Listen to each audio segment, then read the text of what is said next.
ॐ अगजाननपद्मार्कं गजाननमहर्निशम् अनेकदं तं भक्तानाम् एकदन्तमुपास्महे। ॐ श्रीमहागणपतये नमः। गुरवे सर्वलोकानां विषजे भवरोगिणां निधये सर्वविद्यानां दक्षिणामूर्तये नमः। अस्मद्गुरुचरणारविन्दाभ्यां नमः। ज्ञानानन्दमयं देवं निर्मलस्फटिकाकृतिम् आधारं सर्वविद्यानां हयग्रीवमुपास्महे। ॐ श्री हयग्रीवमूर्तये नमः। सरस्वती नमस्तुभ्यं वरदे कामरूपिणि विद्यारम्भं करिष्यामि सिद्धिर्भवतु मे सदा। ॐ श्री महासरस्वत्यै नमः। उमाकोमलहस्ताब्जसम्भावितललाडगं हिरण्यकुण्डलं वन्दे कुमारं पुष्करस्रजम्। ॐ வெற்றிவேல் முருகனுக்கு ஹரோஹரம்। பூதநாத சதானந்தம் सर्वभूतदयापरां रक्ष रक्ष महाबाहो शास्त्रे तुभ्यं नमो नमः। स्वामिये शरणमय्यप्पा। कोमलं कूजयन् वेणुं श्यामलोऽयं कुमारगः वेदवेद्यं परं ब्रह्म भासतां पुरतो मम। सायंकाले वनान्दे कुसुमिदसमये सैकते चन्द्रिकायां त्रैलोक्याकर्षणाङ्गं सुरवरगणिका मोहनाभङ्गमूर्तिं सेव्यं शृङ्गारभावैः नवरसभरितैः गोपकन्यासहस्रैः वन्देऽहं रासकेळीरतमतिसुभगं वश्यगोपालकृष्णम्। आनीलश्लक्ष्णकेशं ज्वलितमकरसल्कुण्डलं मन्दहासस्यन्दार्द्रं कौस्तुभश्रीपरिगतवनमालोरुहाराभिरामं श्रीवत्साङ्गं सुबाहुं मृदुलसदुदरं कञ्चनच्छायचेलं चारुस्निग्धोरुमम्बोरुहललितपदं भावयेऽहं भवन्तम्। श्रीकृष्ण गोविन्द हरे मुरारे श्रीनाथ नारायण वासुदेव। श्रीकृष्ण गोविन्द हरे मुरारे श्रीनाथ नारायण वासुदेव। श्रीकृष्ण गोविन्द हरे मुरारे श्रीनाथ नारायण वासुदेव। सर्वत्र गोविन्द नाम संकीर्तनं गोविन्द गोविन्द। मोक्षाब्धिसारमय भागवताख्यदध्नो नारायणीय नवनीतमघो गृहीत्वा मायामयौकपरितप्तजनाय योदाद् नारायणावनिसुराय नमोऽस्तु तस्मै। गंगा गीता च गायत्र्यपि च तुलसिका गोपिका चन्दनं तत साळग्रामापि पूजा परपुरुष तदैकादशी नाम वर्णाः एतान्यष्टाप्ययत्नान्यैकलिसमये त्वल्प्रसादप्रवृद्ध्या क्षिप्रं मुक्तिप्रदानीत्यभिददुर्षयः तेषु मां सज्जयेदाः। പീതാംബരം കരവിരാജിതശങ്കചക്രകൗമോദഗീ സരസിജം കരുണാസമുദ്രം രാധാസഹായം അതിസുന്ദരമന്ദഹാസം വാതാലയേശമനിശം ഹൃദി ഭാവയാമി. വ്യാസായ വിഷ്ണുരൂപായ വ്യാസരൂപായ വിഷ്ണവേ നമോ വൈ ബ്രഹ്മനിധയേ വാസിഷ്ഠായ നമോ നമഃ. യം പ്രവ്രജന്തമനുപേതമപേതകൃത്യം ദ്വൈപായനോ വിരഹകാതര ആജുഹാവ പുത്രേതി തന്മയതയാ തരവോഭിനേതുഃ തം സർവഭൂതഹൃദയം മുനിമാനതോസ്മി. നാരായണം നമസ്കൃത്യ നരം ചൈവ നരോത്തമം ദേവീം സരസ്വതീം വ്യാസം തതോ ജയമുദീരയേത്. ഓം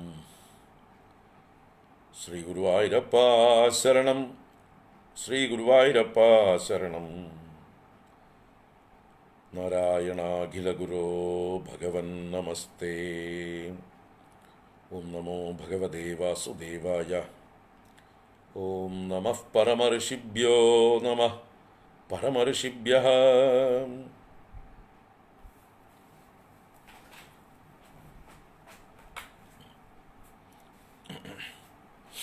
നാരായണ. ഹരി ഓം. എല്ലാവർക്കും നമസ്കാരം, എല്ലാവർക്കും സുപ്രഭാതം, ശുഭദിനം, സുസ്വാഗതം.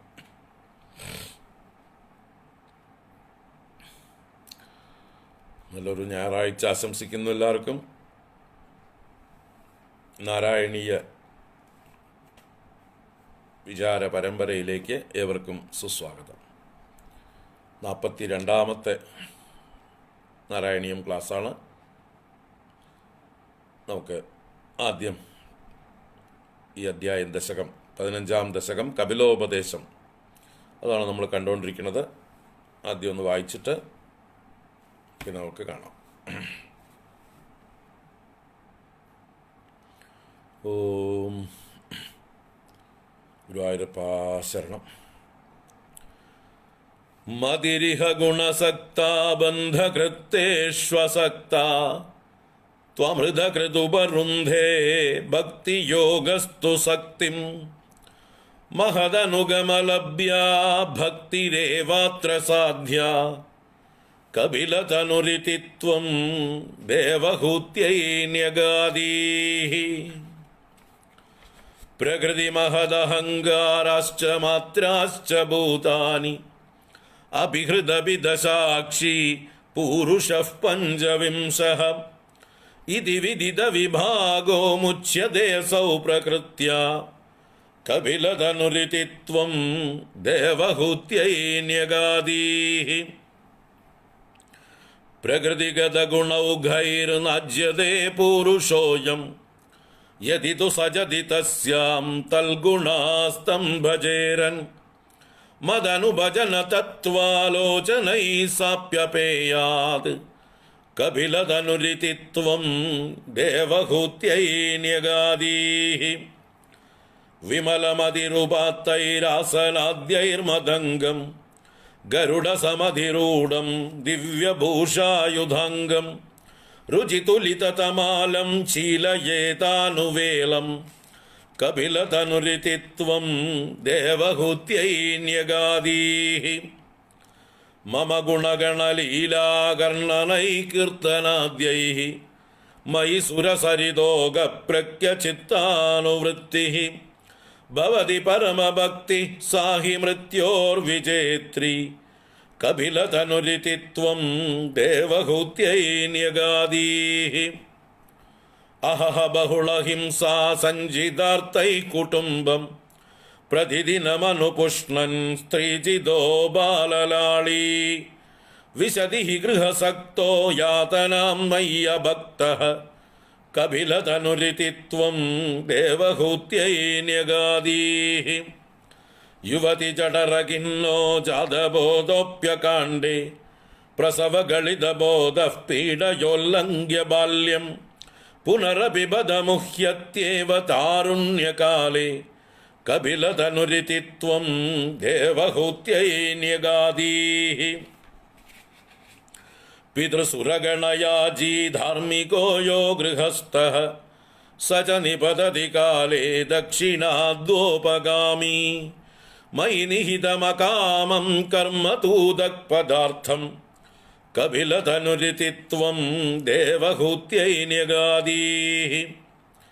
ഇതി സുവിദിതവേദ്യാം ദേവഹേ ദേവഹൂതിം കൃതനുതിമനുഗൃഹ്യ ത്വം ഗതോ യോഗിസംഗൈഃ വിമലമതിരധാസൗ ഭക്തിയോഗേന മുക്താം വദസി ഖലു ദൃഢം ത്വം തദ്വിധൂയാമയാന്മേ ഗുരുപവനപുരേശ ത്വയ്യുപാദൽ സ്വഭക്തിം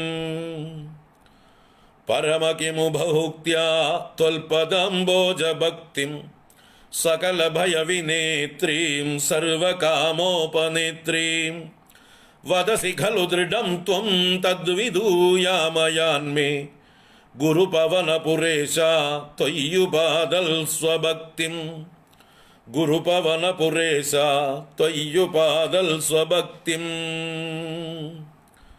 സർവത്ര ഗോവിന്ദനാമ സങ്കീർത്തനം ഗോവിന്ദ ഗോവിന്ദ. നാരായണാഖില ഗുരോ ഭഗവൻ നമസ്തേ. നാരായണാഖില ഗുരോ ഭഗവൻ നമസ്തേ. നാരായണാഖില ഗുരോ ഭഗവൻ നമസ്തേ. ഓം ശ്രീ ഗുരുഭ്യോ നമഃ. ഗുരുവായൂരപ്പ.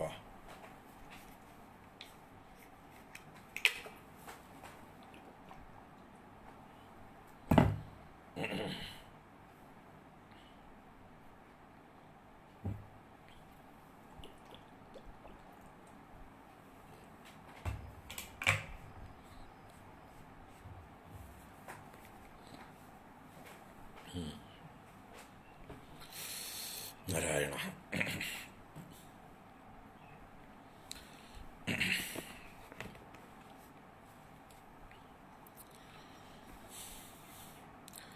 കപില ഭഗവാൻ തൻ്റെ അമ്മയായ ദേവഹൂതി ദേവിക്ക് ഇപ്രകാരം പറഞ്ഞു കൊടുത്തു, നന്നായി പറഞ്ഞു കൊടുത്തു എന്ന് മേൽപ്പത്തൂര് ഓരോ ശ്ലോകത്തിലും അവസാന വരി നമുക്ക് ഉറപ്പിച്ച് പറഞ്ഞു തരുന്നു. ഇപ്പോൾ ഭഗവാന്റെ ലോകമംഗളത്തിനായി കൊണ്ടുള്ള ഉപദേശം ആണ് ഈ കപിലോപദേശം. എല്ലാവരുടെയും ശ്രേയസ്സിനായി കൊണ്ടുള്ള ഉപദേശമാണ്. അത് പ്രത്യേകിച്ച് തൻ്റെ അമ്മയോട് പറയുമ്പോൾ എത്ര സ്നേഹ വാത്സല്യങ്ങളോടെ കരുതലോടെ പറഞ്ഞിട്ടുണ്ടാവും. അതും അമ്മ ഒരു സ്ത്രീയാണ്. അപ്പോൾ സ്ത്രീയോട് പറയുമ്പോൾ എത്ര ലളിതമായ ഭാഷയിൽ ഏറ്റവും ഉത്തമമായ കാര്യങ്ങൾ പറഞ്ഞു കൊടുത്തിട്ടുണ്ടാവും. അപ്പോൾ തീർച്ചയായിട്ടും അത്രയും വിശേഷപ്പെട്ടതായിട്ടുള്ള ഉപദേശമാണ്. പ്രത്യേകിച്ച് സ്ത്രീകളെയാണ് കൂടുതലായിട്ടും ഇതിൽ അഡ്രസ്സ് ചെയ്യുന്നത് അഥവാ അഭിമുഖീകരിക്കുന്നത്.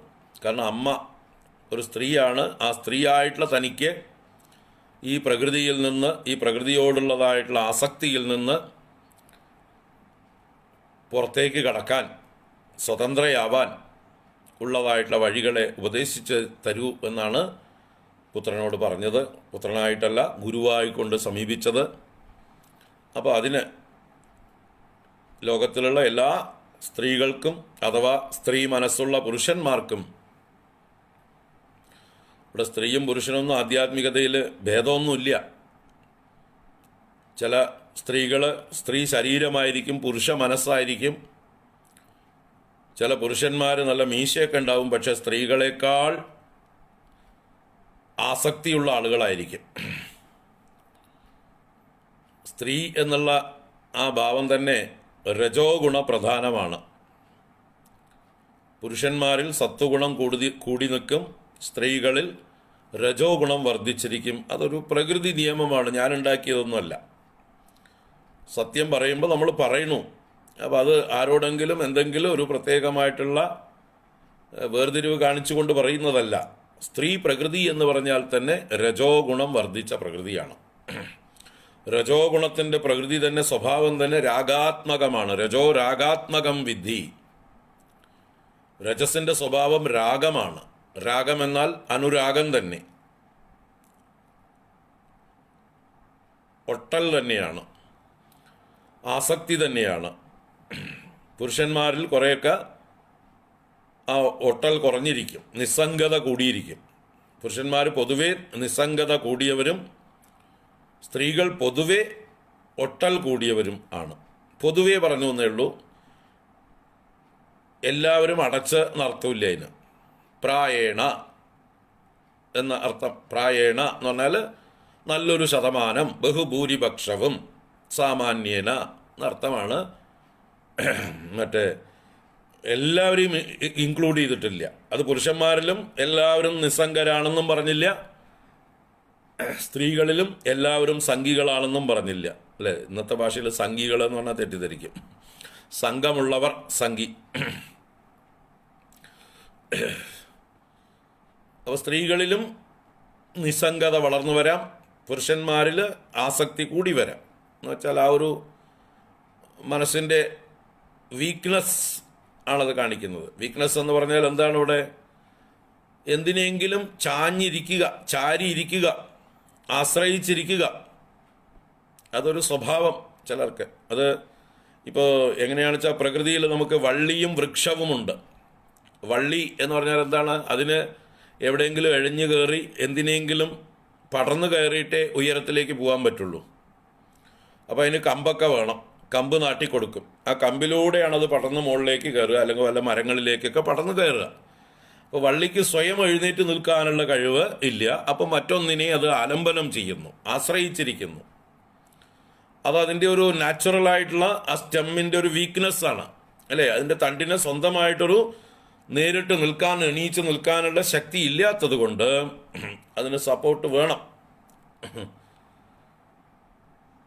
എന്നാൽ വൃക്ഷങ്ങൾക്ക് അങ്ങനെ വേണ്ട. അത് സ്വന്തം ഒരു, അതിൻ്റെ തന്നെ സ്റ്റെമ്മിന് സ്വന്തം ദൃഢതയുണ്ട്, ഒരു ബലമുണ്ട്.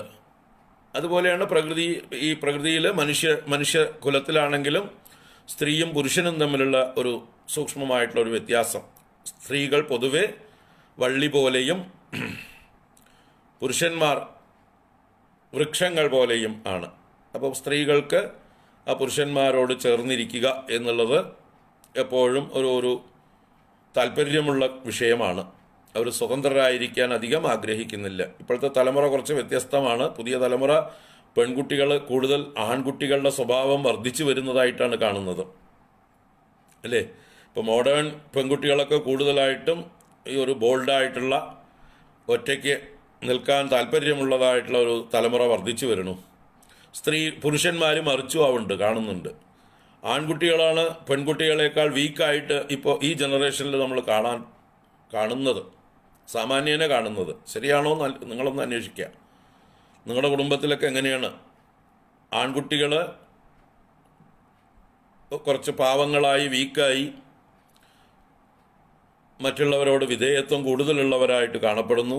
പെൺകുട്ടികൾ കൂടുതൽ സ്വതന്ത്രരായി, തൻ്റെ ഇടത്തോടു കൂടിയവരായിട്ട്, ഒറ്റയ്ക്ക് നിൽക്കുന്നവരായിട്ടൊക്കെ കാണപ്പെടുന്നുണ്ട്. വർദ്ധിച്ചു വരുന്നുണ്ട് അങ്ങനെയുള്ളവരുടെ സംഖ്യ അനുപാതം. പ്രകൃതിയിലുള്ള ഒരു വ്യത്യാസം, മാറ്റം കാണുകയാണ് നമ്മൾ. ഇനി എത്ര ശക്തിയൊക്കെ അഭിനയിച്ചാലും ഉള്ളിൻ്റെ ഉള്ളിലൊരു പേടിയൊക്കെ ഉണ്ടാവാതിരിക്കില്ല സ്ത്രീകൾക്ക്. കാരണം അവരുടെ ശരീരപ്രകൃതി അങ്ങനെയുള്ളതാണ്. ഗർഭപാത്രം അവർക്ക് മാത്രമുള്ളതാണ്. പുരുഷന്മാർക്ക്, അല്ലേ, ഗർഭപാത്രമില്ല, അതുകൊണ്ട് പേടിക്കാനില്ല.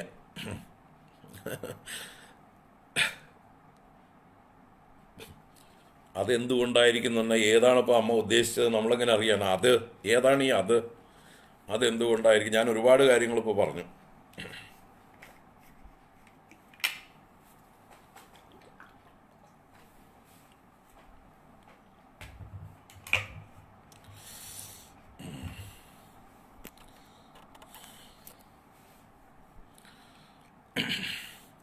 അപ്പം നമ്മൾ ഈ പ്രകൃതിയിലുള്ളതായിട്ടുള്ള ചില ആ പ്രതിഭാസങ്ങൾ അല്ലെങ്കിൽ ആ സത്യങ്ങളെ നമ്മൾ അങ്ങനെ തന്നെ അക്സെപ്റ്റ് ചെയ്യാം. ശരീരാഭിമാനമുള്ളത് വരേക്കും ആ പ്രകൃതിയെ നമ്മൾ അംഗീകരിച്ചേ പറ്റൂ. എന്നാൽ വാസ്തവത്തിൽ അത് പുരുഷനായാലും സ്ത്രീ ആയാലും ആത്മസ്വരൂപികളാണ്.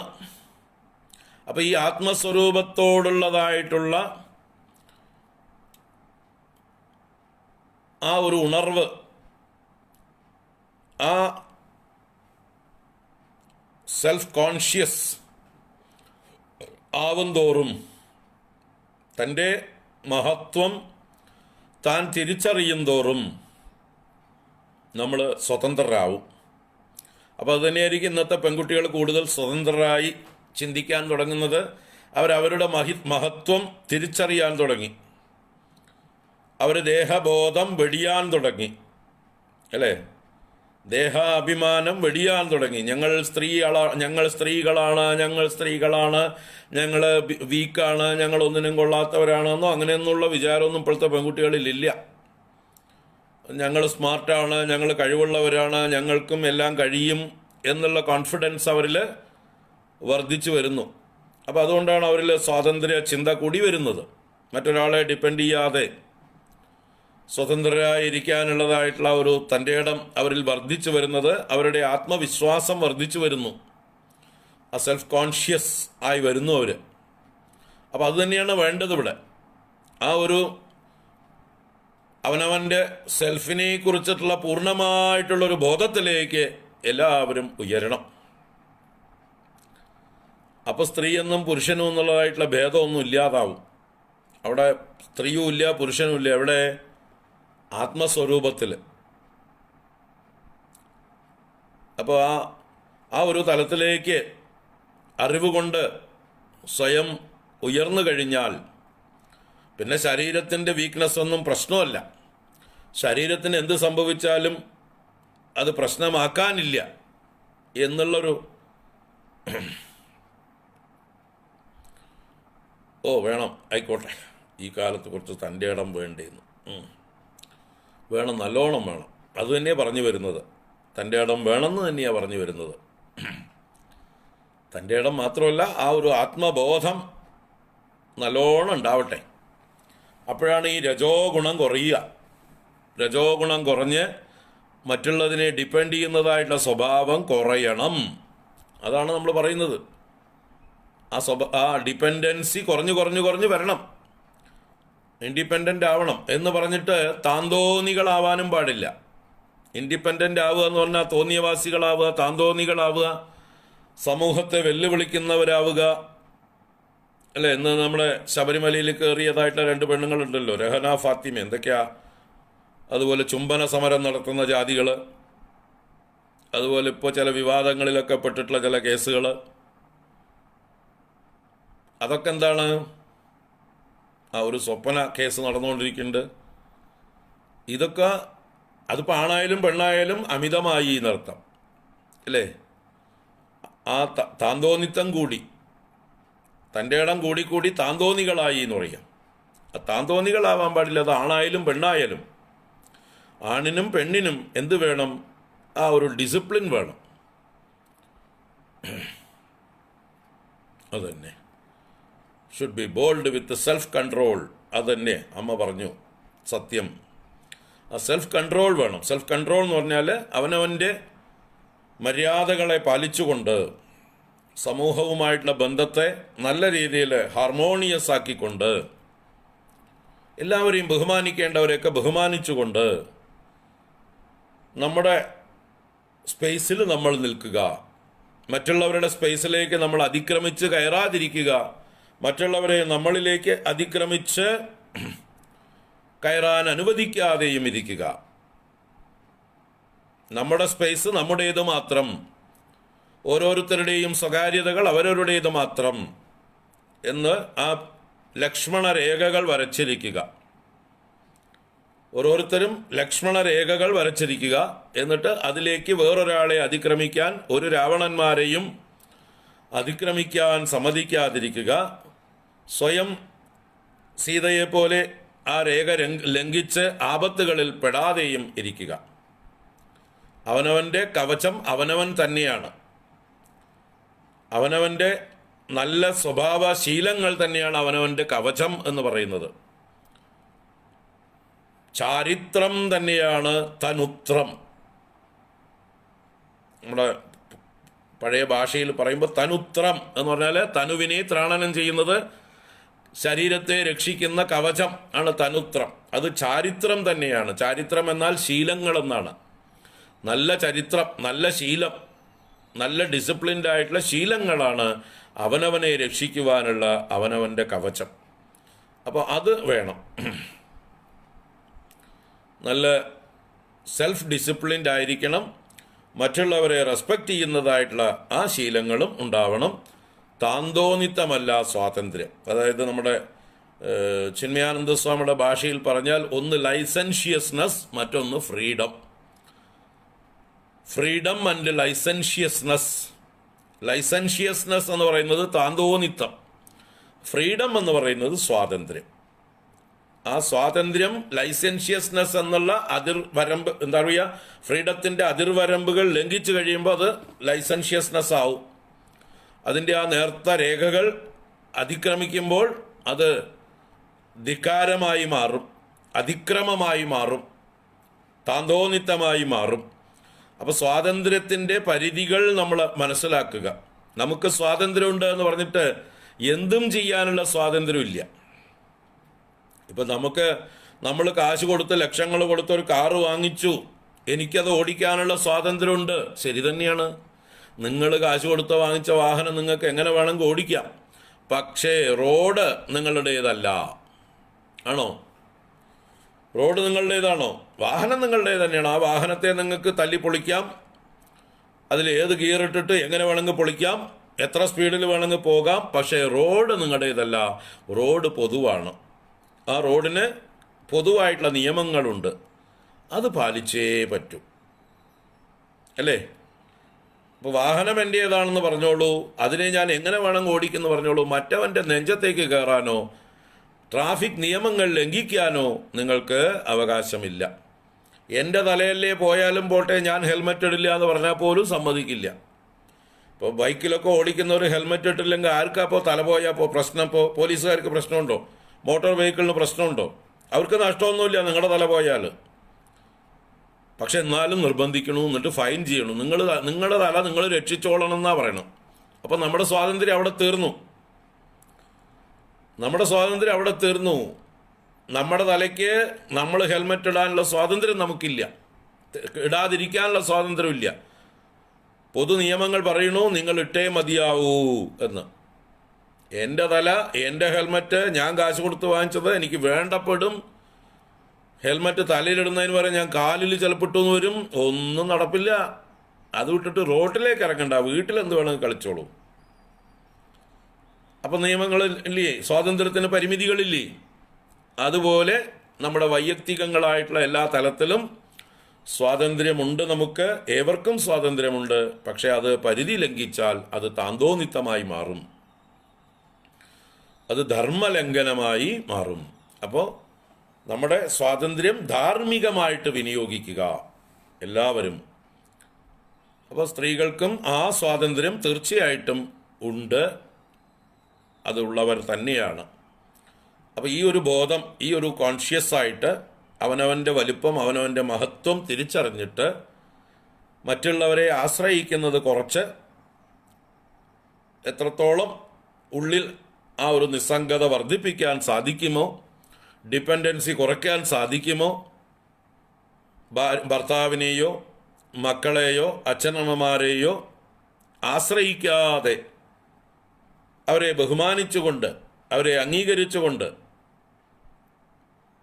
അതെല്ലാവരും അങ്ങോട്ടും ഇങ്ങോട്ടും തന്നെ ഭാര്യയെ ഭർത്താവും ബഹുമാനിച്ച് അംഗീകരിച്ച്, മക്കളെ അച്ഛനമ്മമാരെ അംഗീകരിച്ച്, അച്ഛനമ്മമാരെ മക്കൾ അംഗീകരിച്ച്, ഒരു യൂണിറ്റാണ് ഒരു കുടുംബം എന്ന് പറയുമ്പോൾ ആ കുടുംബത്തിൻ്റെ ഉള്ളിൽ പരസ്പര സ്നേഹവും ബഹുമാനവും ആദരവും എല്ലാവരും തമ്മിൽ വേണം. അങ്ങനെയുള്ളൊരു സംസ്കാരം നമ്മൾ വളർത്തിക്കൊണ്ടുവരണം. അപ്പോൾ അതിന് ഈ ആത്മബോധം ഏറ്റവും സഹായിക്കും.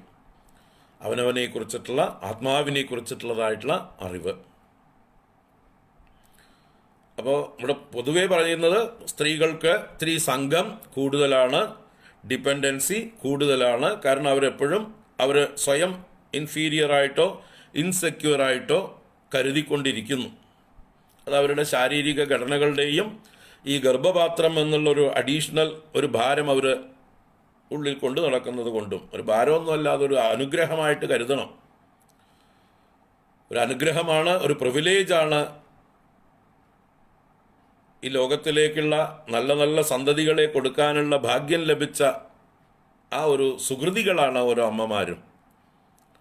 ആ ഒരു പ്രിവിലേജായിട്ട് അതിനെ കരുതുക, എന്നിട്ട് അതിൻ്റെ ഇതിൽ ഡിസിപ്ലിൻഡ് ആവുക, അത്രേ വേണ്ടൂ.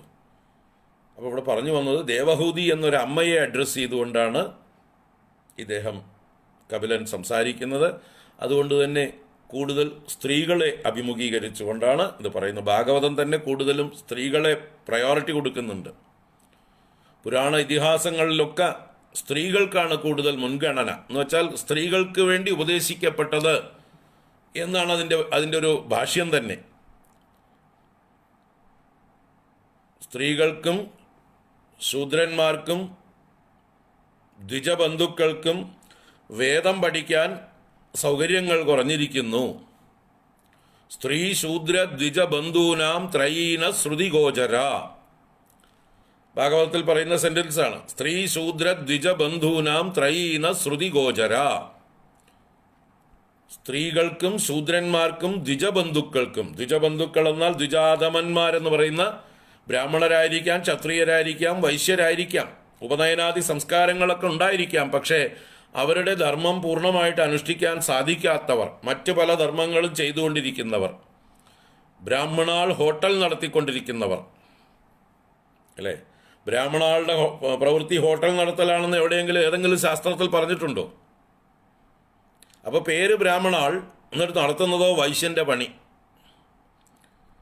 വലുതായിട്ട് എഴുതിയും വെച്ചിട്ടുണ്ട് ബ്രാഹ്മണാൾ ഹോട്ടൽ, ബ്രാഹ്മിൻസ് ഹോട്ടൽ. എന്ത് ബ്രാഹ്മിൻസ് ഹോട്ടൽ? ഹോട്ടൽ എന്ന് പറഞ്ഞാൽ അന്നത്തിൻ്റെ കച്ചവടമാണ് അവിടെ നടക്കുന്നത്. അന്നം ഒരിക്കലും മറ്റു വസ്തുക്കളൊക്കെ കച്ചവടം ചെയ്താലും കച്ചവടം ചെയ്യാൻ പാടില്ലാത്തൊരു വസ്തുവായിരുന്നു അന്നം. നമ്മുടെ ഭാരതീയത്തിൽ പണ്ട് സങ്കല്പിക്കാൻ പോലും പറ്റില്ലായിരുന്നു. ഒരു 200 കൊല്ലം മുമ്പൊന്നും ഹോട്ടൽ എന്നുള്ളതായിട്ട് സങ്കല്പമേ ഉണ്ടായിരുന്നില്ല. കാരണം എവിടെ പോയാലും ചോറ് കിട്ടും. അന്നദാനം മഹാദാനമായി കരുതിയിരുന്ന, അതിഥി ദേവോ ഭവ എന്ന് കരുതിയിരുന്ന, എവിടെ ഏത് ഗൃഹത്തിലേക്കും ആർക്കും കയറി ചെന്ന് ചോറ് ചോദിക്കാം. ഒരു 150-200 കൊല്ലം മുമ്പ് ഹോട്ടൽ എന്നുള്ളത് ചിന്തിക്കാനാവില്ലായിരുന്നു. അത് വലിയൊരു പാപമായിട്ടാണ് കരുതിയിരുന്നത്. അന്നം വിൽക്കുക. ശ്രീമദ് ഭാഗവത മാഹാത്മ്യത്തിൽ പത്മപുരാണത്തിൽ പറയുന്നുണ്ട്, കലിയുഗത്തിൽ അട്ടശൂല ജനപദാഹ ശിവശൂല ദ്വിജാതയ കാമിന്യ കേശശൂലിന്യ സംഭവന്തു കലാവിഹ. ഇഹ കലൗ കലാവിഹ. ഈ കലിയുഗത്തിൽ എന്തൊക്കെ വിൽക്കുന്നവരായിരിക്കും എന്ന് പറയുന്നത്. ശൂല എന്ന് പറഞ്ഞാൽ ശുൽക്കത്തിന് വിൽക്കുന്നത്. ശുൽക്കം എന്നാൽ വില. അപ്പോൾ വില പറഞ്ഞ് വിൽക്കുന്ന സാധനങ്ങൾ. അട്ടശൂല ജനപദാഹ. ജനപദങ്ങൾ എന്ന് പറഞ്ഞാൽ ജനങ്ങൾ വസിക്കുന്നതായിട്ടുള്ള സ്ഥാനങ്ങൾ, ടൗണുകൾ, അതാണ് ജനപദങ്ങൾ. ഗ്രാമങ്ങൾ, ടൗണുകൾ മുതലായ റെസിഡൻഷ്യൽ ഏരിയാസ്, അതുപോലെ മറ്റ് ബിസിനസ് ഏരിയകൾ, അങ്ങനെയുള്ള സ്ഥലങ്ങളൊക്കെ അട്ടശൂലാഹ ഭവന്തി കലൗ. അട്ടശൂലം എന്നാൽ അട്ടം എന്നാൽ അന്നം. അട്ടം അന്നം. ശൂലം ശുൽക്കത്തിന് വിൽക്കപ്പെടുന്ന വസ്തു. അപ്പം അട്ടശൂലാഹ അന്നം വിൽക്കുന്നതായിട്ടുള്ള ശാലകളുണ്ടാകും. എവിടെ? കലൗ കലിയുഗത്തിൽ എന്ന് ഭാഗവത മാഹാത്മ്യം പരിഹസിച്ച് പറഞ്ഞതാ. കലിയുഗത്തിൽ ആളുകൾ ചോറ് വിൽക്കാൻ തുടങ്ങും. ഒരു നിന്ദ്യമായിട്ടുള്ള പ്രവൃത്തിയാണത്. ശിവശൂല ദ്വിജാതയ. ഇവിടെ ശിവം എന്ന ശബ്ദത്തിന് വേദം എന്നർത്ഥം. വേദം വിൽക്കുന്നവരായിരിക്കും ബ്രാഹ്മണർ.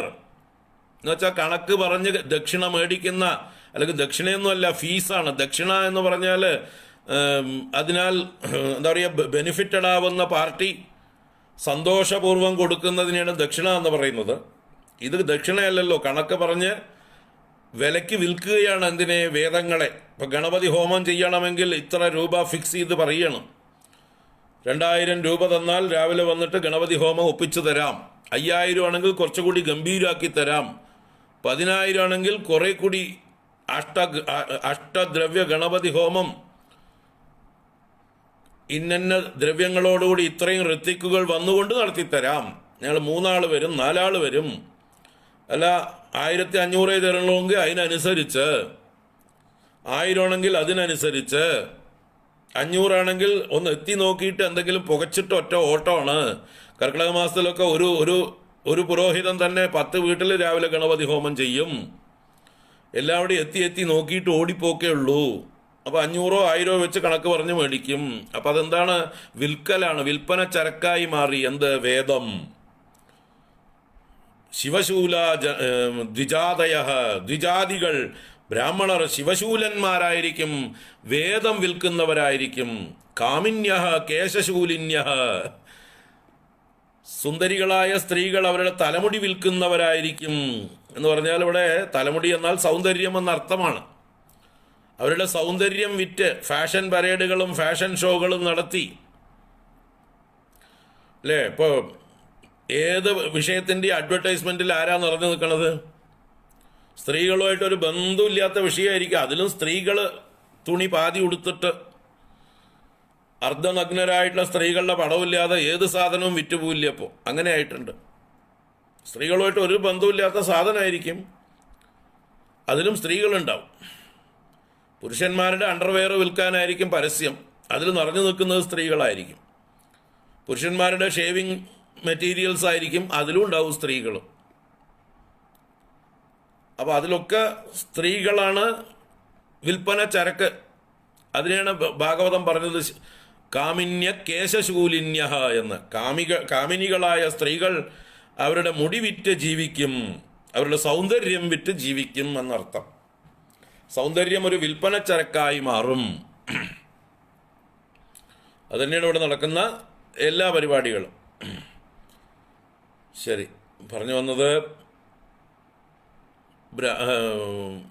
ബ്രാഹ്മണാൾ ഹോട്ടൽ എന്ന് പറഞ്ഞപ്പോഴാണ് അതൊക്കെ പറഞ്ഞു പോയത്. അപ്പോൾ ബ്രാഹ്മണാൾ ഹോട്ടലൊന്നുമില്ല. ഹോട്ടൽ എന്ന് പറഞ്ഞാൽ കച്ചവടമാണ്, വൈശ്യൻ്റെ പരിപാടിയാണ് കച്ചവടങ്ങളൊക്കെ. ഏത് കച്ചവടവും വൈശ്യ സ്വഭാവമാണ്. ഇത്തിരി വൃത്തിയും വെടുപ്പും പ്രതീക്ഷിച്ച് പോകാമെന്ന് മാത്രമേ ഉള്ളൂ. വൃത്തിയും വെടുപ്പും ഉണ്ടാവും എന്നുള്ളൊരു പ്രതീക്ഷ. പക്ഷെ അവിടെ ആയിരിക്കും ചിലപ്പോൾ ഏറ്റവും വൃത്തികേടെന്നും ചിലപ്പോൾ നമുക്ക് അനുഭവമുണ്ട്. ചില സ്ഥലത്ത് ഏറ്റവും വൃത്തികേട് ഈ ബ്രാഹ്മണാൾ ഹോട്ടലുകളിലായിരിക്കും. പേര് മാത്രമേ ഉണ്ടാവുകയുള്ളൂ, ബാക്കി പണിയെടുക്കുന്നവരൊക്കെ വേറെ ആൾക്കാരും ആയിരിക്കും. അപ്പോൾ എന്താ ഇപ്പോൾ അതിൽ വ്യത്യാസമുള്ളത്? അതൊക്കെ വെറും തട്ടിപ്പ്. എവിടുന്നോ അങ്ങനെ പോയി, നമ്മൾ കാട് കയറി പോയി. ഇപ്പോൾ നമുക്ക് ഭാഗവതത്തിലേക്ക് അല്ലെങ്കിൽ കപിലോപദേശത്തിലേക്ക് തിരിച്ചു വരാം. ഇവിടെ കപില ഭഗവാൻ തൻ്റെ അമ്മയെ മുൻനിർത്തിക്കൊണ്ട് സ്ത്രീ ശൂദ്ര ദ്വിജ ബന്ധൂനാം ത്രയീന ശ്രുതിഗോചര എന്ന ഭാഗവത വാക്യം പറഞ്ഞപ്പോഴാണ് അവിടേക്ക് പോയത്. സ്ത്രീകൾക്കും ശൂദ്രന്മാർക്കും ദ്വിജാതമന്മാർക്കും വേദം പഠിക്കാൻ താല്പര്യം ഉണ്ടാവില്ല. അവർ വേദം പഠിക്കാനൊന്നും മെനക്കെടില്ല, ശ്രദ്ധയുണ്ടാവില്ല. വേദം പഠിക്കുക എന്ന് പറഞ്ഞാൽ വല്ലാത്തൊരു കമ്മിറ്റഡ് ആയിട്ടുള്ള ഒരു പരിപാടിയാണ്. അപ്പോൾ അവർക്ക് വേണ്ടിയിട്ടാണ് ഭാഗവതാദി പുരാണങ്ങൾ രചിക്കപ്പെട്ടിരിക്കുന്നത് എന്നർത്ഥം. അപ്പോൾ ശ്രീമദ് ഭാഗവതം സ്ത്രീകൾ വായിക്കാൻ പാടില്ല എന്ന് ആരെങ്കിലും പറഞ്ഞാൽ അവർക്കൊരു ചുക്കും അറിയില്ല ഭാഗവതത്തെക്കുറിച്ച് എന്ന് മനസ്സിലാക്കിക്കോളൂ. അവർ ഭാഗവതത്തെ ചിലപ്പോൾ നന്നായിട്ട് വായിച്ച് വ്യാഖ്യാനിക്കുന്ന ആളുകളൊക്കെ ആയിരിക്കും. അതവരുടെ വയറ്റിപ്പഴപ്പ്. ഭാഗവതം വായിക്കും, സംസ്കൃതം പഠിച്ചിട്ടുണ്ടാവും, നല്ലോണം വ്യാഖ്യാനിക്കുന്നുണ്ടാവും. പക്ഷെ എന്നിട്ടും പറയും അവർ സ്ത്രീകൾ ഭാഗവതം വായിക്കാൻ പാടില്ല എന്ന് പറയുകയാണെങ്കിൽ ഭാഗവതത്തിൻ്റെ ABCD അവർ ഉൾക്കൊണ്ടിട്ടില്ല എന്നർത്ഥം. ഭാഗവതം വയറ്റിപ്പഴപ്പിന് വേണ്ടി അവർ ഉപയോഗിക്കുന്നു എന്ന് മാത്രം. ഭാഗവതം ആർക്ക് വേണ്ടി ഉണ്ടാക്കിയതാണ് എന്ന് ചോദിക്കണം. ഭാഗവതം ആർക്ക് വേണ്ടി ഉണ്ടാക്കിയതാണ്? ഭാഗവതം സ്ത്രീകൾക്ക് വേണ്ടി തന്നെ ഉണ്ടാക്കിയതാണ്. പുരാണങ്ങളൊക്കെ സ്ത്രീകൾക്ക് വേണ്ടി രചിക്കപ്പെട്ടിട്ടുള്ളതാണ്. കാരണം സ്ത്രീകൾക്ക് അവരുടേതായിട്ടുള്ള ജീവിത രീതിയുടെ പരിമിതികളിൽ ഗുരുകുലത്തിൽ ചെന്ന് 12 കൊല്ലമൊക്കെ ഗുരുവിൻ്റെ കീഴിൽ ശിഷ്യപ്പെട്ടുകൊണ്ട് വേദാഭ്യാസം ചെയ്യാനൊക്കെ പ്രയാസങ്ങളുണ്ട്. അത് കഴിഞ്ഞിട്ടും ആ മാർഗം പിന്തുടരാൻ പ്രയാസങ്ങളുണ്ട്. വിവാഹിതരായി കഴിഞ്ഞാൽ പൗരോഹിത്യം നിർവഹിച്ചുകൊണ്ടും അവർക്കെങ്ങനെ സഞ്ചരിക്കാനൊന്നും പറ്റില്ല. അവർക്ക് ആ ഗൃഹത്തിലെ കാര്യങ്ങളും സന്തതികളെ ഗർഭം ധരിക്കലും പ്രസവിക്കലും കുട്ടികളെ വളർത്തലും എന്ന് പറഞ്ഞതുപോലെയുള്ള ഉത്തരവാദിത്വങ്ങൾ, ധാർമ്മികമായിട്ടുള്ള ഉത്തരവാദിത്വങ്ങൾ അവർക്കുണ്ട്. അത് അവർക്ക് മാത്രം ചെയ്യാൻ പറ്റുന്ന കാര്യങ്ങളാണ്. അത് വേറെ ആരും ചെയ്താൽ ശരിയാവില്ല, ചെയ്യാൻ പറ്റൂല്ല. വേറെ പുരുഷന്മാർക്ക് പ്രസവിക്കാൻ പറ്റില്ല, പുരുഷന്മാർക്ക് കുട്ടികളെ മുല കൊടുക്കാൻ പറ്റില്ല, പുരുഷന്മാർക്ക് കുട്ടികളെ അമ്മമാർ വളർത്തും പോലെ വളർത്തിക്കൊണ്ടുവരാൻ പറ്റുകയും ഇല്ല. ഒക്കെ ഒപ്പിക്കാം, ഇല്ല എന്ന് പറയില്ല. പുരുഷന്മാർക്ക് കുട്ടികളെ വളർത്തുകയും കുളിപ്പിക്കുകയും ഉറക്കുകയൊക്കെ ചെയ്യാം. പക്ഷെ അതിനൊക്കെ അമ്മമാർ ചെയ്യുന്ന പോലെ ഭംഗിയാവില്ല. അത് എത്ര ചെയ്താലും അത് മാതൃവാത്സല്യം എന്നുള്ളതൊരു പ്രത്യേകത തന്നെയാണ്. അപ്പോൾ അതിന് പ്രിവിലേജ് ആണ് സ്ത്രീകൾക്ക്. ആ വിഷയത്തിൽ അവർ പ്രിവിലേജ്ഡാണ്, അവർ അതിൽ എക്സ്പേർട്ടാണ്, അവർ ജന്മന അങ്ങനെയുള്ളവരാണ്. അപ്പോൾ അവർക്ക് അതാണ് ധർമ്മം എളുപ്പമുള്ളതായിട്ടുള്ള കാര്യം. അപ്പോൾ മനുഷ്യ സമൂഹം, മനുഷ്യ സംസ്കാരം നിലനിൽക്കണമെങ്കിൽ അങ്ങനെയുള്ള നല്ല അമ്മമാരുണ്ടാവണം. അപ്പോൾ അമ്മമാർക്ക് അതിന് പ്രയോറിറ്റി കൊടുത്തു, ഈ കാര്യങ്ങളിൽ കുറച്ച് വിട്ടുവീഴ്ച കൊടുത്തു. ഇനി അവർക്ക് ഇത് വേണമെന്ന് പറഞ്ഞാൽ, നിർബന്ധം പറഞ്ഞാൽ മറ്റതൊത്തിരി ഒഴിവാക്കിയിട്ട് ഇതിലേക്ക് വന്നോളൂ എന്ന് പറയേണ്ടി വരും. അപ്പോൾ കുടുംബവും കുട്ടികളും പ്രസവമൊക്കെ വേണ്ട, ഇങ്ങോട്ട് വന്നോളൂ, സന്യസിച്ചിട്ട് വന്നോളൂ. ഇപ്പോൾ നമ്മുടെയൊക്കെ ആശ്രമങ്ങളിൽ ധാരാളം സന്യാസിനിമാരുണ്ട്. അവരൊക്കെ എല്ലാം ഉപേക്ഷിച്ച് ഈ പറഞ്ഞ ഹൗസ് ഹോൾഡ് ആക്ടിവിറ്റീസൊക്കെ വെടിഞ്ഞ് ചെറുപ്പക്കാരായിട്ടുള്ളവർ ധാരാളമുണ്ട്. സന്യാസിനിമാരായിട്ട് അവർ വരുന്നുണ്ട്. ചിന്മയാനന്ദ സ്വാമികളും ദയാനന്ദ സ്വാമികളും അതുപോലെയുള്ള മഹാത്മാക്കളൊക്കെ ഇതുപോലെയുള്ള സന്യാസിനിമാരെയും അംഗീകരിച്ചിരിക്കുന്നു. അവർക്കും ആദരവ് കൊടുത്ത് സന്യാസ ദീക്ഷ കൊടുത്ത് അവർക്കും ഇതുപോലെ ഞങ്ങളൊക്കെ ചെയ്യുന്ന പോലെ അതിൽ ഞങ്ങളെക്കാൾ നന്നായിട്ടും അവർക്കിതൊക്കെ ചെയ്യാൻ പറ്റുമെന്ന് അവർ തെളിയിച്ചിട്ടുണ്ട്.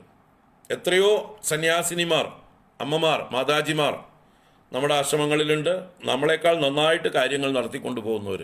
അപ്പോൾ സാധിക്കും. അപ്പോൾ ലൈഫ് സ്റ്റൈൽ മാറ്റണം. ഈ ലൈഫ് സ്റ്റൈലിലേക്ക് അഡോപ്റ്റ് ചെയ്യാൻ പറ്റണം. മറ്റത് ഗൃഹത്തിലെ ഉത്തരവാദിത്വത്തോടു കൂടി ഇരുന്നാൽ ബുദ്ധിമുട്ടാണ്. കുട്ടികളെ വളർത്തലും പാല് കൊടുക്കലും അങ്ങനെയുള്ള കാര്യങ്ങളിൽ ആസക്തിയോടുകൂടി പിന്നെ വേദാന്തം പഠിക്കുകയും പ്രചരണം ചെയ്യും, അത് അനുഷ്ഠാനത്തിൽ കൊണ്ടുവരികയും അത് തന്നെ മനന നിധിധ്യാസനങ്ങൾ ചെയ്തുകൊണ്ടിരിക്കുകയും ചെയ്യുക എന്ന് പറയുമ്പോൾ ഒരു ലേശം വിപരീതമായിട്ടുള്ള പ്രവൃത്തികളാണ്. ഒന്ന്, ഇൻവോൾവ്മെൻറ്റ് വേണ്ടതായിട്ടുള്ള കാര്യങ്ങളാണ്. അറ്റാച്ച്മെൻ്റൊക്കെ കുറേയൊക്കെ വേണ്ടതാണ്. കുട്ടികളുടെ കാര്യങ്ങളൊക്കെ നോക്കുക എന്ന് പറഞ്ഞാൽ പ്രകൃതി തന്നെ കൊടുത്തിരിക്കുകയാണ് ഓരോ അമ്മമാർക്കും കുട്ടികളോട് അറ്റാച്ച്മെൻ്റ് എന്നുള്ളത്. ആ ഒരു വാത്സല്യം, സ്നേഹം, ഒരു കൺസേൺ, കുട്ടികൾക്ക് വിശക്കുന്നത് സമയാസമയങ്ങളിൽ തിരിച്ചറിയുക, കുട്ടികൾക്ക് അസുഖം വന്നാൽ അതിന് ശ്രദ്ധയോടുകൂടി ശുശ്രൂഷിക്കുക. അങ്ങനെ കുട്ടികളുടെ ഏത് കാര്യത്തിലും വളരെ ഇൻവോൾവ്ഡ് ആയിരിക്കാൻ പ്രകൃതി തന്നെ അമ്മമാരെ അങ്ങനെ സൃഷ്ടിച്ചിരിക്കുന്നു. അപ്പോൾ ആ ഒരു ആറ്റിറ്റ്യൂഡ് വേറെ, എല്ലാറ്റിൽ നിന്നും വിട്ട് സംഘം വെടിഞ്ഞ് സന്യാസമായിരിക്കുന്ന ഒരു ജീവിതം നയിക്കുന്നത് വേറെ. ഇത് രണ്ടും രണ്ട് വിപരീത ദിശകളിലാണ്, എക്സ്ട്രീമാണ്. അപ്പോൾ അതുകൊണ്ട് ഒരു പ്രായം എത്തുന്നത് വരെ സ്ത്രീകൾക്ക് ആ ഗൃഹകർമ്മങ്ങളിൽ തന്നെ പ്രയോറിറ്റി കൊടുക്കുക. അത് കഴിഞ്ഞ് മെച്ചുവറായി കഴിയുമ്പോൾ ആ പ്രവൃത്തികളൊക്കെ വിട്ട് പതുക്കെ ഈ രംഗത്തേക്ക് വരാം, കൂടുതലായിട്ട് ഈ ആധ്യാത്മിക കാര്യങ്ങളിലേക്ക് തിരിയാം. യാതൊരു സംശയവുമില്ല. അപ്പോൾ ദേവഹൂതി ദേവിയെപ്പോലെ, കുന്തി ദേവിയെപ്പോലെ, അപ്പോൾ അവർക്കൊക്കെ ഭഗവാന്മാർ ഉപദേശിച്ചു കൊടുത്തത് അതാണ് ഭാഗവതത്തിലെ വിഷയം. അപ്പോൾ ഭാഗവതത്തിലെ കഥാപാത്രങ്ങളിൽ നല്ലൊരു ശതമാനം സ്ത്രീകൾ തന്നെയാണ്, സ്ത്രീകളെ അഡ്രസ്സ് ചെയ്യുകയാണ്. ഭാഗവതത്തിൽ ആദ്യത്തെ സ്തുതി തന്നെ കുന്തി സ്തുതിയാണ്. അതുപോലെ ഇവിടെ ഉപദേശങ്ങൾ എടുത്താലും ആദ്യത്തെ ഉപദേശം എന്ന് പറഞ്ഞാൽ ശുഖബ്രഹ്മർഷി പരീക്ഷത്തിന് കൊടുക്കണു, വിതുരന് മൈത്രേയൻ വിതുരന് കൊടുക്കണു എന്നൊക്കെ ശരി തന്നെയാണ്. അതിൻ്റെ ഉള്ളിലും വരുന്നതിൽ പ്രധാനപ്പെട്ടതായിട്ടുള്ള ഒരു താത്വികമായിട്ടുള്ള ഉപദേശം എന്ന് പറയുന്നത് ഈ കപിലോപദേശം തന്നെയാണ്. ആദ്യ ഉപദേശങ്ങളിൽ ഒരു പ്രധാന ഉപദേശം. അപ്പോൾ സ്ത്രീകളെ അഡ്രസ്സ് ചെയ്തുകൊണ്ടാണ് ഭാഗവതം രചിക്കപ്പെട്ടിട്ടുള്ളത് എന്നുള്ളത് നമ്മൾ അംഗീകരിക്കുക. അതുകൊണ്ട് ഭാഗവതം സ്ത്രീകൾ വായിക്കണം, പഠിക്കണം, എന്നിട്ട് മെച്ചൂർ ആവണം. പതുക്കെ ഇപ്പോഴുള്ള ആസക്തി, ഇൻറ്റൻസ് ആയിട്ടുള്ള അറ്റാച്ച്മെൻറ്റ്, ഇൻവോൾവ്മെൻറ്റ് ഒക്കെ കുറച്ച് കൊണ്ടുവന്നാൽ അവരുടെ ദുഃഖങ്ങൾ കുറയ്ക്കാം. അതാണ് ഇവിടുത്തെ നമുക്ക് സാമാന്യമായിട്ട് പറയാനുള്ളത് ആദ്യമേ തന്നെ. അതുതന്നെയാണ് കപില ഭഗവാൻ അമ്മയ്ക്ക് വിശദമായിട്ട് സാഖ്യശാസ്ത്രങ്ങളിലൂടെയൊക്കെ ഉപദേശിച്ചു കൊടുക്കുന്നത്.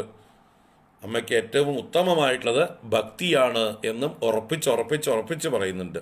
കപിലോപദേശത്തിൽ ഏറ്റവും അധികം ഹൈലൈറ്റ് ചെയ്യപ്പെടുന്ന വിഷയം ഭക്തിയോഗമാണ്. ഒരു 3 പ്രാവശ്യമായിട്ട് മറ്റു പല യോഗങ്ങളും പറയുന്നതിൻ്റെയൊക്കെ ഇടയ്ക്കിടയ്ക്ക് ഇൻ്റർവെല്ല് പോലെ, പുട്ടിൻ്റെ ഇടയിൽ തേങ്ങ പോലെ എന്ന് പറഞ്ഞ പോലെ ഇടയ്ക്കിടയ്ക്ക് ഭക്തിയോഗത്തിന് പ്രാധാന്യം കൊടുത്ത് ഭക്തിയുടെ പല ആസ്പെക്റ്റുകളെയും കൊണ്ടുവന്ന് വിശദീകരിക്കുന്നു. അപ്പോൾ അങ്ങനെ ഭക്തിക്ക് പ്രാധാന്യം കൊടുക്കുന്ന ഒരു ഉപദേശമാണ് കപിലോപദേശം. നമുക്കിനി ഓരോ ശ്ലോകങ്ങളായിട്ട് ഈ നാരായണീയത്തിലെ കപിലോപദേശം മാത്രമായിട്ട് കാണാം.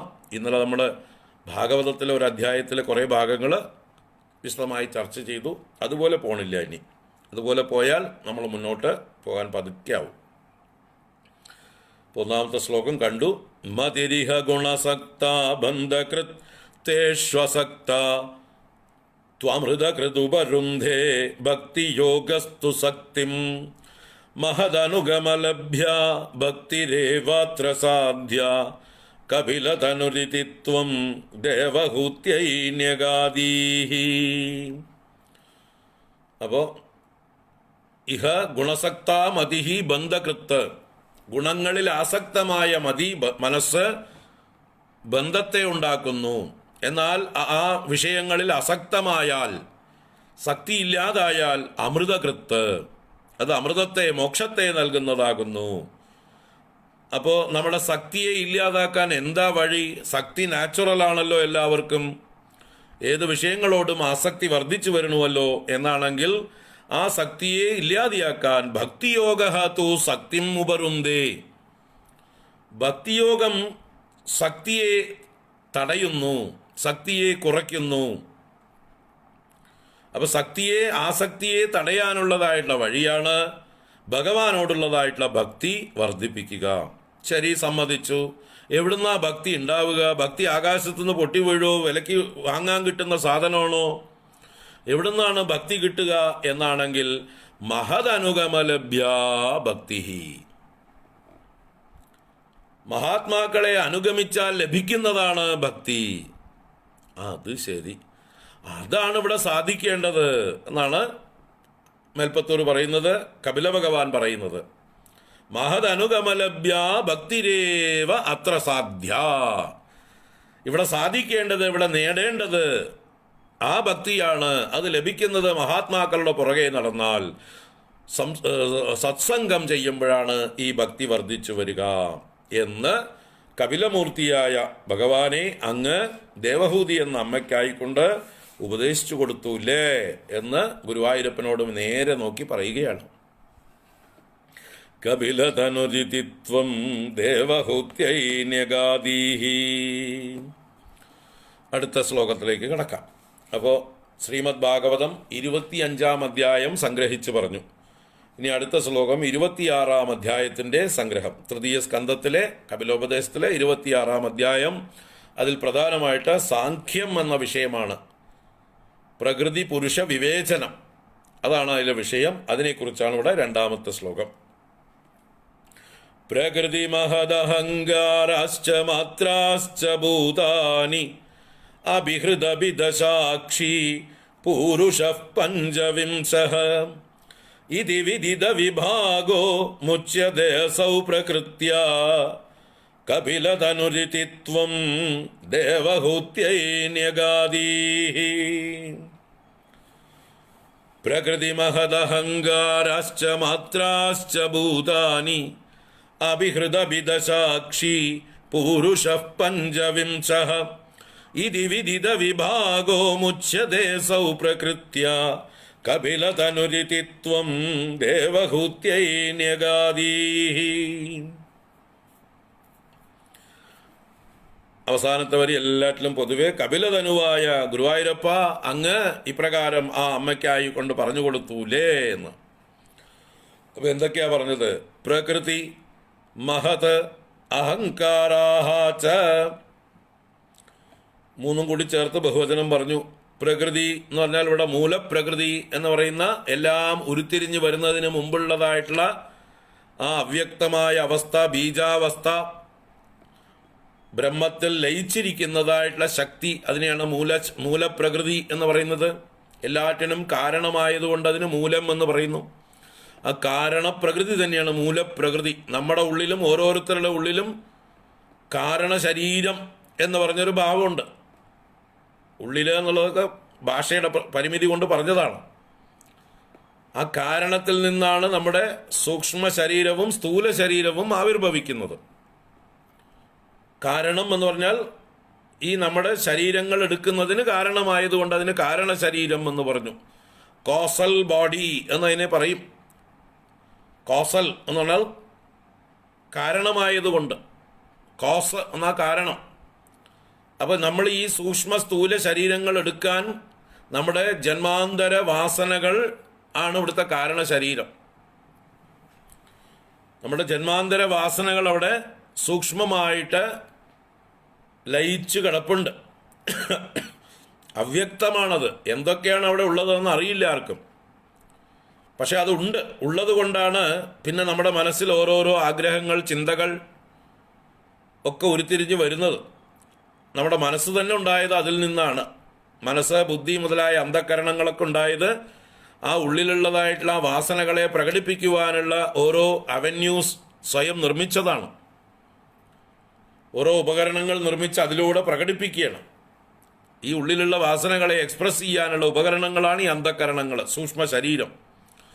ആ സൂക്ഷ്മ ശരീരത്തിന് സ്വയം പുറത്തേക്ക് എക്സ്പ്രസ് ചെയ്യാൻ പറ്റില്ല. അതുകൊണ്ട് അത് ആ സൂക്ഷ്മ ശരീരത്തിൻ്റെ കൂടുതൽ കോൺക്രീറ്റായ ഭാവമാണ് സ്ഥൂല ശരീരം എന്ന് പറയുന്ന ശരീരം. അപ്പോൾ കാരണം സൂക്ഷ്മമായി, സൂക്ഷ്മം സ്ഥൂലമായി. ഇപ്പോൾ നമ്മൾ കാണുന്നത് സ്ഥൂലം മാത്രമാണ്. പക്ഷെ അതിനകത്തൊരു സൂക്ഷ്മമുണ്ട്. അതിനൊക്കെ കാരണമായിരിക്കുന്നൊരവസ്ഥയുണ്ട്. അപ്പോൾ അങ്ങനെ നമ്മൾ ഓരോരുത്തർക്കും 3 ശരീരങ്ങൾ: കാരണശരീരം, സൂക്ഷ്മ ശരീരം, സ്ഥൂല ശരീരം. ആ കാരണശരീരം അനന്തമാണ്. നമ്മുടെ സഞ്ചിതമായിരിക്കുന്ന വാസനകൾ മുഴുവൻ കാരണശരീരത്തിലിരിക്കുന്നു. സഞ്ചിത കർമ്മങ്ങൾ മുഴുവൻ കാരണശരീരത്തിലിരിക്കുന്നു. അതെന്താ ഏതാണെന്നൊന്നും അതിൻ്റെ രൂപമൊന്നും നമുക്കറിയില്ല. അതിൽ നിന്ന് മുളച്ചു വരുന്നതാണ് സൂക്ഷ്മ ശരീരം. അതിൻ്റെ കൂടുതൽ ശാഖകളും ഉപശാഖകളും പൂക്കളും കായ്കളും ഒക്കെയാണ് സ്ഥൂല ശരീരം. അപ്പോൾ ഒരു വൃക്ഷം എങ്ങനെയാണോ ക്രമത്തിൽ വിത്ത് പൊട്ടി പുറത്തേക്ക് വന്ന് കാണ്ഡവും ശാഖകളും ഉപശാഖകളും ഉണ്ടാകുന്നത്, അതുപോലെയാണ് ഈ കാരണത്തിൽ നിന്ന്, അവ്യക്തത്തിൽ നിന്ന് സൂക്ഷ്മ സ്ഥൂല ശരീരങ്ങൾ ഉണ്ടായത് നമ്മുടെ. അതുപോലെ ഈ പ്രപഞ്ചത്തിനും ഈ സൂക്ഷ്മ സ്ഥൂലമായ പ്രപഞ്ചം ഉണ്ടാകുന്നതിന് മുമ്പേ ഉള്ള അവസ്ഥയ്ക്ക് പേരാണ് കാരണം എന്ന്. ആ കാരണമായിരിക്കുന്ന അവസ്ഥയ്ക്ക് മൂലപ്രകൃതി എന്ന പേര്. അവ്യക്തമായിരിക്കുന്ന അവസ്ഥ, ആ ബ്രഹ്മത്തിൽ ലയിച്ചിരിക്കുന്ന ഭാവം. അപ്പോൾ ആ മൂലപ്രകൃതിയും മഹത്തത്വം. മഹത്തത്വം എന്ന് പറഞ്ഞാൽ വിജ്ഞാനതത്വം, അറിവ്, ബോധം എന്നൊക്കെ അർത്ഥമാണ്. ഈ കാരണം ശരീരത്തിൽ നിന്ന് ആദ്യം പുറത്തേക്ക് വരുന്നത് അറിവിൻ്റെ ബോധമാണ്. ആ ജ്ഞാനശക്തി പ്രകാശിക്കുന്നു. ആ ജ്ഞാനശക്തി പ്രകാശിക്കുമ്പോഴാണ് പിന്നീട് ഇച്ഛാശക്തിയായി അത് രൂപപ്പെട്ട് പിന്നീട് ക്രിയാശക്തിയായി ഒക്കെ മാറിയാണ് ഈ സൃഷ്ടികളൊക്കെ നടക്കുന്നത്. അപ്പോൾ ആദ്യം ബോധമാണ് ഉണ്ടാകുന്നത്. ആ ബോധത്തിൽ നിന്നാണ് ആദ്യം ആൾ ഉണരണം, അല്ലേ? ഉറങ്ങിക്കിടന്ന ആൾ ആദ്യം ഉണരണം. ഉണർന്നു കഴിയുമ്പോഴാണ് എന്ത് വേണമെന്നുള്ള ഇച്ഛയുണ്ടാവുക. എന്ത് വേണമെന്നുള്ള ഇച്ഛയുണ്ടായി കഴിയുമ്പോഴാണ് പിന്നെ പ്രവർത്തിക്കുക.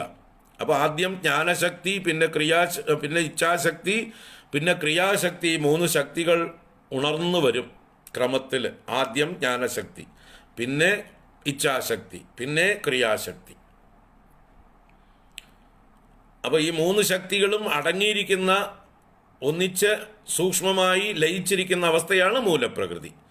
ആ മൂലപ്രകൃതിയുടെ ആദ്യത്തെ വികാസമാണ് മഹത്തത്വം എന്ന് പറയുന്ന ജ്ഞാനശക്തിയുടെ വികാസം. പിന്നീട് അഹങ്കാരം, മഹത്തത്വം അഹങ്കാരമായി പരിണമിച്ച് ആ അഹങ്കാരം തന്നെ 3ആയി പിരിഞ്ഞ് സാത്വികം, രാജസം, താമസം എന്നൊക്കെ തിരിയുന്നു. അതിനെക്കുറിച്ചാണ് ഇവിടെ പറയുന്നത്. ഇപ്പോൾ പ്രകൃതി മഹദ് അഹങ്കാരാഹ, അതുപോലെ മാത്രാശ്ച ഭൂതാനി അപി എന്ന് പറഞ്ഞു. അപ്പോൾ മാത്രാശ്ച എന്ന് പറഞ്ഞാൽ തന്മാത്രകൾ. ഏതാണ് തന്മാത്രകൾ? ശബ്ദ, സ്പർശ, രൂപ, രസഗന്ധങ്ങൾ. ഇതിനെയാണ് തന്മാത്രകൾ എന്ന് പറയുക. ആകാശത്തിൻ്റെ തന്മാത്ര ശബ്ദം, വായുവിൻ്റെ തന്മാത്ര സ്പർശം, അഗ്നിയുടെ തന്മാത്ര രൂപം, ജലത്തിൻ്റെ തന്മാത്ര രസം, പൃഥ്വിയുടെ തന്മാത്ര ഗന്ധം. ഇങ്ങനെ 5 തന്മാത്രകൾ: ശബ്ദ, സ്പർശ, രൂപ, രസ, ഗന്ധങ്ങൾ. അതിലൂടെ നമുക്ക് അളക്കാമെന്നാണ് അർത്ഥം. ഏതിനെ അളക്കാം? ആ ഭൂതങ്ങളെ അളക്കാം. ആകാശത്തെ അറിയാനുള്ള തന്മാത്ര ശബ്ദമാണ്, വായുവിനെ അറിയാനുള്ള തന്മാത്ര സ്പർശമാണ്, അഗ്നിയെ അളക്കാനുള്ളതായിട്ടുള്ള തന്മാത്ര രൂപമാണ്, ജലത്തെ അളക്കാനുള്ളതായിട്ടുള്ള തന്മാത്ര രസമാണ്, പൃഥ്വിയെ അളക്കാനുള്ളതായിട്ടുള്ള തന്മാത്ര ഗന്ധമാണ്.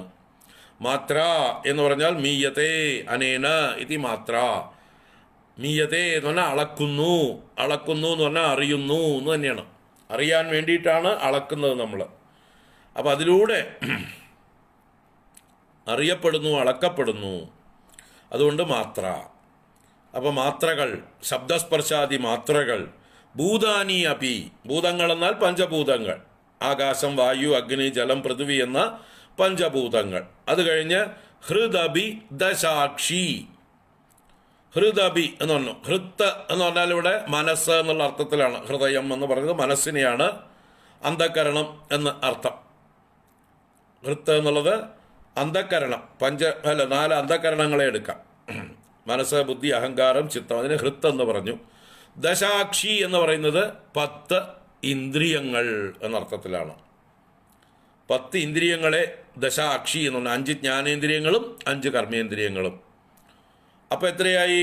ഇതെല്ലാം കൂടി ചേർന്ന് 24ആയി. അതിൻ്റെ കൂടെ പഞ്ചവിംശ പൂരുഷ, 25ാമനായ പുരുഷനും ചേരുമ്പോൾ എന്തായി? സൃഷ്ടിയായി. ഈ സൃഷ്ടിയിൽ ഇത്രയേ ഉള്ളൂ. ഈ പ്രപഞ്ച നിർമ്മിതിയിൽ ഈ 25 തത്വങ്ങളാണുള്ളത്. അതിലൊന്ന് പുരുഷൻ. ആ പുരുഷനെ മാറ്റിയാൽ ആ പുരുഷനെ തന്നെയാണ് നമ്മൾ ജീവൻ എന്ന് വിളിക്കുന്നത്, ചൈതന്യം എന്ന് പറയുന്നത്. എല്ലാറ്റിലും വ്യാപിച്ചിരിക്കുന്ന ചൈതന്യം, അതിനെയാണ് പുരുഷൻ എന്ന് പറയുന്നത്. ഈ പുരികളിൽ ശയിക്കുന്നവനായതുകൊണ്ട് അതിനെ പുരുഷൻ എന്ന് പറഞ്ഞു. പുരുഷൻ തന്നെയാണ് ദീർഘമായിട്ട് പുരുഷൻ എന്നും പറയും.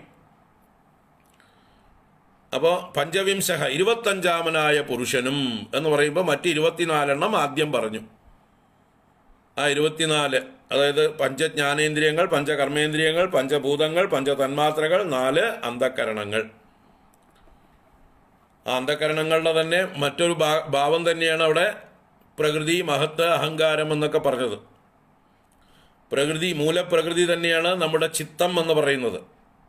ഇൻഡിവിജ്വൽ ചിത്തത്തിൻ്റെ ടോട്ടലിനെയാണ് മൂലപ്രകൃതി എന്ന് പറയുന്നത്. ഇൻഡിവിജ്വൽ ബുദ്ധിതത്വത്തിൻ്റെ ടോട്ടലിനെയാണ് മഹത്തത്വം എന്ന് പറയുന്നത്. ഇൻഡിവിജ്വൽ മനസ്സിനെയാണ് ഇവിടെ ഹൃത്ത് എന്ന് പറഞ്ഞത്. അതുപോലെ ഇൻഡിവിജ്വൽ ഈഗോ തന്നെയാണ് സമഷ്ടി അഹങ്കാരം എന്നും പറയുന്നത്. അപ്പോൾ ഇൻഡിവിജ്വലും ടോട്ടലും രണ്ടും ഒന്ന് തന്നെയാണ് വാസ്തവത്തിൽ. നമ്മൾ ഇൻഡിവിജ്വലി വിഭജിച്ചെടുക്കുകയാണ്. ഇതെൻ്റെ എന്ന് പറഞ്ഞിട്ട്. വാസ്തവത്തിൽ ടോട്ടലേ ഉള്ളൂ. അതുകൊണ്ട് പ്രകൃതി എന്ന് പറഞ്ഞപ്പോൾ സമഷ്ടി കാരണ ശരീരം, സമഷ്ടി ചിത്തം. മഹത്ത് എന്ന് പറഞ്ഞപ്പോൾ സമഷ്ടി ബുദ്ധി, സമഷ്ടി വിജ്ഞാന തത്വം. അഹങ്കാരം എന്ന് പറയുമ്പോൾ സമഷ്ടി അഹങ്കാരം. ഹൃത്ത് എന്ന് പറയുമ്പോൾ സമഷ്ടി മനസ്സ്. അങ്ങനെ 4 സമഷ്ടി മനസ്സുകളും 5 തന്മാത്രകളും 5 ഭൂതങ്ങളും 10 ഇന്ദ്രിയങ്ങളും എല്ലാം ചേരുമ്പോൾ 24 തത്വങ്ങൾ. ആ 24ൻ്റെ കൂടെ 25ാമതായിട്ട് പുരുഷൻ എന്ന തത്വവും എന്ന് പറഞ്ഞിട്ട് ഇതി വിദിത വിഭാഗോ മുച്യതേസൗ പ്രകൃത്യ. ഇതിൻ്റെ ഇപ്രകാരം വിദിത വിഭാഗ അസൗ. വിദിത വിഭാഗനായിട്ടുള്ള അവൻ. അസൗ എന്ന് പറഞ്ഞാൽ ഒരുവൻ, ഏതോ ഒരുവൻ, അവൻ എന്നർത്ഥമാണ്. ഇതിൻ്റെ വിഭാഗത്തെ നല്ലതുപോലെ വിദിതമായവൻ, വിദിതം അറിയപ്പെട്ടവൻ, അറിഞ്ഞവൻ, ഇതിൻ്റെയൊക്കെ തത്വം അറിഞ്ഞവൻ. ഏതിൻ്റെ? ഈ 25-ൻ്റെയും 24 പ്രകൃതി എന്നറിയപ്പെടുന്ന 24-ൻ്റെയും പുരുഷൻ എന്ന് പറയുന്ന 25-ാമത്തേതിൻ്റെയും തത്വം അറിയുന്നവൻ അസൗ പ്രകൃത്യാമുച്യതേ, അവൻ പ്രകൃതിയിൽ നിന്ന് മുക്തനായിത്തീരുന്നു. ഇതേ ഉള്ളൂ ഇതിലാശയം. ഈ ശ്ലോകം ഇത്രേ പറഞ്ഞുള്ളൂ. ശ്രീമദ് ഭാഗവതം 26-ാം അധ്യായത്തിൽ, തൃതീയ സ്കന്ധത്തിൽ 26-ാം അധ്യായത്തിൽ സാഖ്യശാസ്ത്രം വിശദമായി പറഞ്ഞ ആശയങ്ങളെ 3 വരികളിൽ ഒതുക്കി. ഇതിൻ്റെയൊക്കെ എന്താ പറയുക, ഉൽപ്പത്തിയെക്കുറിച്ചൊക്കെ വർണ്ണിക്കേണ്ടതിൽ ഇതോരോന്നും എങ്ങനെയാണ് മൂലപ്രകൃതിയിൽ നിന്ന് മഹത്തത്വം ഉത്ഭവിക്കുന്നത്, മഹൽ തത്വം എങ്ങനെയാണ് അഹങ്കാരതത്വങ്ങളായി മാറുന്നത്, അഹങ്കാരതത്വം എങ്ങനെയാണ് 3ആയി പിരിയുന്നത്, ആ മൂന്നിൽ നിന്ന് സാത്വികത്തിൽ നിന്ന് എങ്ങനെയാണ് ദേവതകളും അന്ധകരണവും ഉണ്ടാകുന്നത്, രാജസത്തിൽ നിന്ന് എങ്ങനെയാണ് ഇന്ദ്രിയങ്ങൾ ഉണ്ടാകുന്നത്, താമസത്തിൽ നിന്ന് എങ്ങനെയാണ് ഭൂതങ്ങൾ ഉണ്ടായി വരുന്നത്, പഞ്ചഭൂതങ്ങൾ, ആകാശാദി ഭൂതങ്ങൾ ഉണ്ടാകുന്നത്, ഈ ക്രമമൊക്കെ അവിടെ പറഞ്ഞു. എന്നിട്ട് ഇതെല്ലാം ചേർന്നിട്ടാണ് ഇതിൽ ഈശ്വരാംശമായ പുരുഷനും ചൈതന്യവും കുടിയേറുമ്പോഴാണ് ഇത് എന്താ പറയുക, ഒരു എൻറ്റിറ്റിയായി മാറുന്നത്, ഒരു സൃഷ്ടിയിലെ ഒരു അംഗമായി മാറുന്നത്, ഒരു വസ്തുവായി പരിണമിക്കുന്നത്. അപ്പോൾ അതിൽ ചൈതന്യവും കൂടി പ്രവേശിക്കുന്നു. അങ്ങനെ ഓരോ വസ്തുക്കളിലും ചൈതന്യം വ്യാപിച്ചിരിക്കുന്നു. ആ വ്യാപിച്ചിരിക്കുന്ന ചൈതന്യത്തിൻ്റെ പേര് പുരുഷൻ. ആ ചൈതന്യം വ്യാപിക്കുന്ന ആ ഫീൽഡിന് പേര് പ്രകൃതി എന്ന്. ഇതിനെ തന്നെ ഭഗവത്ഗീതയിൽ ക്ഷേത്രമെന്നും ക്ഷേത്രജ്ഞനെന്നും വേർതിരിക്കുന്നു. ഇത് തന്നെ വേദാന്ത ഭാഷയിൽ ആത്മാ എന്നും അനാത്മാ എന്നും വേർതിരിക്കുന്നു. ദൃക്കെന്നും ദൃശ്യമെന്നും വേർതിരിക്കുന്നു. ഒക്കെ പല എന്താ പറയുക പദ്ധതികളാണിതൊക്കെ. പല രീതിയിൽ നോക്കിക്കാണുകയാണ് ഈ സത്യത്തെ. ഈ പ്രകൃതി എന്ന് പറയുന്ന 24 തത്വങ്ങളും ദൃശ്യങ്ങളാകുന്നു. ദ്രഷ്ടാവായിരിക്കുന്നത് ഈ പുരുഷനാകുന്നു. എല്ലാറ്റിനെയും കാണുന്ന ദൃക്ക് എന്ന് പറഞ്ഞാൽ ദ്രഷ്ടാവ്, the seer. All other that 24 items are seen, experienced. അത് ഭൗതികമാണ്.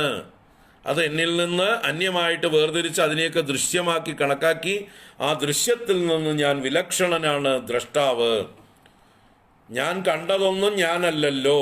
ഞാനൊരു പോത്തിനെ കണ്ടു, ഞാൻ പോത്താണോ? ഞാനൊരു ആനയെ കണ്ടാൽ ഞാൻ ആനയാണോ? ഞാൻ സൂര്യനെ കണ്ടാൽ ഞാൻ സൂര്യനാണോ? സൂര്യൻ കാണപ്പെട്ടത് ദൃശ്യം, കാണുന്ന ഞാൻ വേറെ അല്ലേ? അപ്പം അതുപോലെ ഇങ്ങനെ പുറത്തുള്ള കാഴ്ചകളെ മാത്രമല്ല, എൻ്റെ ശരീരം എനിക്ക് ദൃശ്യമാണ്. ഞാൻ എൻ്റെ ശരീരത്തെ കാണുന്നു, അറിയുന്നു, അതിൻ്റെ എല്ലാ കാര്യങ്ങളും ഞാൻ മനസ്സിലാക്കുന്നു. അപ്പോൾ എന്നാൽ കാണപ്പെടുന്ന വിഷയമാണ് ദൃശ്യമായിട്ടുള്ള എൻ്റെ ശരീരം. ഞാനോ അതിനെ ദർശിക്കുന്ന ദ്രഷ്ടാവാകുന്നു. ദ്രഷ്ടാവ് വേറെ, ദൃശ്യം വേറെ എന്നിങ്ങനെ ദൃഗ്ദൃശ്യ വിവേകം ചെയ്യുന്നു. സിയർ ആൻഡ് സീൻ എന്ന് വിഭജിച്ച് കാണുന്നു. അല്ലെങ്കിൽ ആത്മാ അനാത്മാ എന്നതിനെ വേർതിരിച്ച് കാണുന്നു. ഈ ചൈതന്യമാണ് ആത്മാ, ബാക്കി ദേഹാദികളൊക്കെ അനാത്മാ, ആത്മാവല്ല. അനാത്മാ എന്ന് പറഞ്ഞാൽ ആത്മാവല്ലാത്തത്, ചൈതന്യമല്ലാത്തത് എന്നിങ്ങനെ ആദ്യം വേർതിരിക്കുന്നു. അങ്ങനെ പല പ്രോസസ്സുകളിലൂടെ. അപ്പോൾ ഇവിടെ ക്ഷേത്രജ്ഞ വിഭാഗം എന്ന് ഭഗവത്ഗീതാ ഭാഷ. ക്ഷേത്രജ്ഞൻ, ക്ഷേത്രം, ക്ഷേത്രങ്ങളെ അറിയുന്നവൻ ക്ഷേത്രജ്ഞൻ, അറിയപ്പെടുന്നതെല്ലാം ക്ഷേത്രം. ക്ഷേത്രം എന്നാൽ ഫീൽഡ് എന്നർത്ഥമാണ്. അപ്പോൾ ഈ ശരീരം, മനസ്സ്, ബുദ്ധി, അഹങ്കാരം, ചിത്തം, നമ്മുടെ കരണങ്ങൾ എല്ലാം തന്നെ നമുക്ക് എന്താണ്? നമുക്ക് വിഹരിക്കുവാനുള്ള ക്രീഡാക്ഷേത്രമാണ്. നമുക്ക് കളിക്കാനുള്ളതായിട്ടുള്ള ക്ഷേത്രമാണ്. നമുക്ക് കൃഷി ചെയ്യുവാനുള്ള ക്ഷേത്രമാണ്. നമുക്ക് യുദ്ധം ചെയ്യാനുള്ള കുരുക്ഷേത്രമാണ്. ഇതൊക്കെ നമ്മുടെ കുരുക്ഷേത്രവും കർമ്മക്ഷേത്രവും ധർമ്മക്ഷേത്രവും ക്രീഡാക്ഷേത്രവും ആരാധനാക്ഷേത്രവും ഒക്കെയാണ്. ഇത് ക്ഷേത്രമാണ്, എന്താ പറയുക, ഫീൽഡാണ്. ക്ഷേത്രജ്ഞൻ അതിൽ നിന്ന് വിലക്ഷണനാണ്. ക്ഷേത്രജ്ഞൻ ക്ഷേത്രമല്ല, ക്ഷേത്രം ക്ഷേത്രജ്ഞനല്ല, ഇങ്ങനെ വേർതിരിക്കുന്നു. അതുപോലെ ഇവിടെ പ്രകൃതിയെയും പുരുഷനെയും വേർതിരിച്ച് കാണിച്ചിരുന്നു സാഖ്യം. പ്രകൃതി, പുരുഷൻ. അപ്പൊ ഇതിനെ പ്രകൃതിയുടെ ഓരോരോ ഈ 24 തത്വങ്ങളുടെയും ധർമ്മങ്ങളെ എടുത്തെടുത്തെടുത്ത് പറയുന്നുണ്ട് ഈ 26-ാം അധ്യായത്തിൽ. അപ്പോൾ അതിൻ്റെ ധർമ്മങ്ങൾ അറിഞ്ഞ് അതിനെ ഞാനല്ല, ഇത് ഇന്നത് മാത്രം, അതിൻ്റെ പർപ്പസ് ഇന്നതാണ്, അതിൻ്റെ സ്വഭാവം ഇന്നതാണ്, അതിനെ എനിക്ക് ഉപയോഗിക്കാനുള്ളതാണ്, അതെനിക്ക് കിട്ടിയിട്ടുള്ള ഒരു അനുകൂലമാണ്, ഒരു പ്രയോറിറ്റിയാണ്, ഒരു പ്രിവിലേജാണ്, ഞാൻ അതിനെ ഉപയോഗിക്കേണ്ട രീതിയിൽ ഉപയോഗിച്ചാൽ ഞാൻ ബന്ധനസ്ഥനാവുന്നില്ല. കണ്ണുണ്ട്, കാതുണ്ട്, മൂക്കുണ്ട്, നാക്കുണ്ട്, ത്വക്കുണ്ട്. ഈ 5 ഇന്ദ്രിയങ്ങൾ നമുക്ക് കിട്ടിയിട്ടുള്ള ഓരോ ഉപകരണങ്ങളാണ്. ഇതിനെ നമ്മൾ ഉപയോഗിക്കേണ്ട രീതിയിൽ ഉപയോഗിച്ചാൽ ഇത് നമുക്ക് ബന്ധന കാരണമല്ല. നിങ്ങളുടെ കയ്യിൽ ഒരു കൊടുവാളോ വെട്ടുകത്തിയോ അല്ലെങ്കിൽ ഒരു കത്തിയോ തന്നിട്ട് നിങ്ങൾക്ക് അത് ഉപയോഗിക്കേണ്ട രീതിയിൽ ഉപയോഗിച്ചാൽ നിങ്ങൾക്കത് ഉപയോഗമുള്ളതായിത്തീരുന്നു. നേരെ മറിച്ച് അത് തന്നെ ഉപയോഗിക്കാൻ അറിഞ്ഞില്ലെങ്കിൽ അത് നിങ്ങളുടെ തന്നെ കയ്യോ കാലോ ഒക്കെ മുറിഞ്ഞ് ചിലപ്പോൾ തലയും മുറിഞ്ഞ ആൾ പോകും, അല്ലേ? അപ്പോൾ ആ ടൂൾസിനെ എങ്ങനെ ഉപയോഗിക്കണമെന്ന് നമുക്ക് അറിയണം. കൊച്ചുകുട്ടികളുടെ കയ്യിൽ കിട്ടിയാൽ അറിയാതെ അവർക്ക് കയ്യും കാലും ഒക്കെ മുറിഞ്ഞു എന്ന് വരും. അഗ്നിയെ നമുക്ക് ഉപയോഗിക്കാൻ അറിഞ്ഞാൽ സുഖമാണ്, കൈകാര്യം ചെയ്ത് വേണ്ടതൊക്കെ സാധിക്കാം. അതുകൊണ്ട് എന്തിനെയൊക്കെ ചൂടാക്കണോ കത്തിക്കണോ അതൊക്കെ നമുക്ക് അഗ്നിയെ കൊണ്ട് സാധിക്കാം. ആ അഗ്നിയാൽ നമ്മൾ ബാധിക്കപ്പെടാതെയും ഇരിക്കാം. അതുപോലെ ഈ പ്രകൃതിയിലുള്ള ഓരോ വസ്തുക്കളുടെയും സ്വഭാവം, ധർമ്മം അറിഞ്ഞ് അതിനെ നന്നായിട്ട് ഹാൻഡിൽ ചെയ്യാൻ നമ്മൾ പഠിക്കണം. അതിനെ നിലയ്ക്ക് നിർത്താൻ അറിയണം, അതിനെ ഉപയോഗിക്കാൻ അറിയണം. അപ്പോൾ അത് നമ്മൾക്ക് ബന്ധം ആകുന്നില്ല, ബന്ധന കാരണമാകുന്നില്ല. നമ്മൾ സ്വതന്ത്രർ തന്നെയാണ്. നമ്മുടെ സ്വാതന്ത്ര്യം ഉപയോഗിച്ചുകൊണ്ട് നമ്മൾ ഇതിനെയൊക്കെ യൂട്ടിലൈസ് ചെയ്യുന്നു. അതുപോലെയാണ് നമ്മുടെ ശരീര, മനോബുദ്ധികൾ, ഇന്ദ്രിയങ്ങളൊക്കെ തന്നെ നമുക്ക് ഉപയോഗിക്കാനുള്ള കരണങ്ങളാണ്. ഇത് ഫീൽഡാണ്, നിങ്ങൾക്ക് കളിക്കാനുള്ള ക്ഷേത്രമാണ്, നിങ്ങൾക്ക് കൃഷി ചെയ്യാനുള്ള വയലാണ്. ക്ഷേത്രശബ്ദത്തിന് ഒരുപാട് അർത്ഥമുണ്ട്. ഇങ്ങനെ വയലെന്നും ക്രീഡാക്ഷേത്രമെന്നും യുദ്ധരംഗമെന്നും ഒക്കെ വേണമെങ്കിൽ നമുക്ക് വ്യാഖ്യാനിക്കാം. അപ്പം അതിനൊക്കെ പറ്റിയ ഇതാണ് നമുക്ക് ഈ പ്രകൃതി 24. അതിനെ നിങ്ങൾ അറിഞ്ഞ് അതിനെ നിർത്തേണ്ടടുത്ത് നിർത്തൂ. അതിനെ തലയിൽ കയറ്റി വെക്കാതിരിക്കൂ. വല്ലാതെ അതിൽ ആസക്തി ഉണ്ടാവാതിരിക്കൂ. ആസക്തി ഉണ്ടായാൽ അതാണ് നിങ്ങളുടെ ബന്ധകാരണം, ദുഃഖകാരണം എന്ന് ഈ സാഖ്യശാസ്ത്രം സമ്യക് ഖ്യാപയതീതി സാഖ്യ. സമ്യക്കായിട്ട് നന്നായിട്ട് ഖ്യാപയതി എന്ന് പറഞ്ഞാൽ വെളിവാക്കി തരുന്നു. നന്നായി വെളിവാക്കി തരുന്നത് സാഖ്യം, അല്ലെങ്കിൽ എണ്ണി എണ്ണി പറയുന്നത് സാഖ്യം. ഓരോന്നിൻ്റെയും ഗുണങ്ങളും ദോഷങ്ങളും ധർമ്മങ്ങളും എണ്ണി എണ്ണി സംഖ്യായതേ ഇതി സാഖ്യ. എണ്ണി എണ്ണി പറഞ്ഞു തരികയാണ്. എന്തിനാ? അതിനെ ഹാൻഡിൽ ചെയ്യുമ്പോൾ സൂക്ഷിച്ച് ഹാൻഡിൽ ചെയ്യാൻ. ഏത് കാര്യവും നമുക്ക് ഹാൻഡിൽ ചെയ്യാൻ പഠിച്ചാൽ നമുക്ക് കൂളായിട്ട് നമുക്ക് അതിനെ കൈകാര്യം ചെയ്യാം. ഒന്നും അപകടകാരിയല്ല. നേരെ മറിച്ച് വാഹനം ഓടിക്കാൻ അറിയാത്തവർ അതിൻ്റെ സീറ്റ് കയറി ഇരുന്നിട്ട് അത് സ്റ്റാർട്ട് ചെയ്ത് കഴിഞ്ഞാൽ അപകടം തന്നെയാണ്.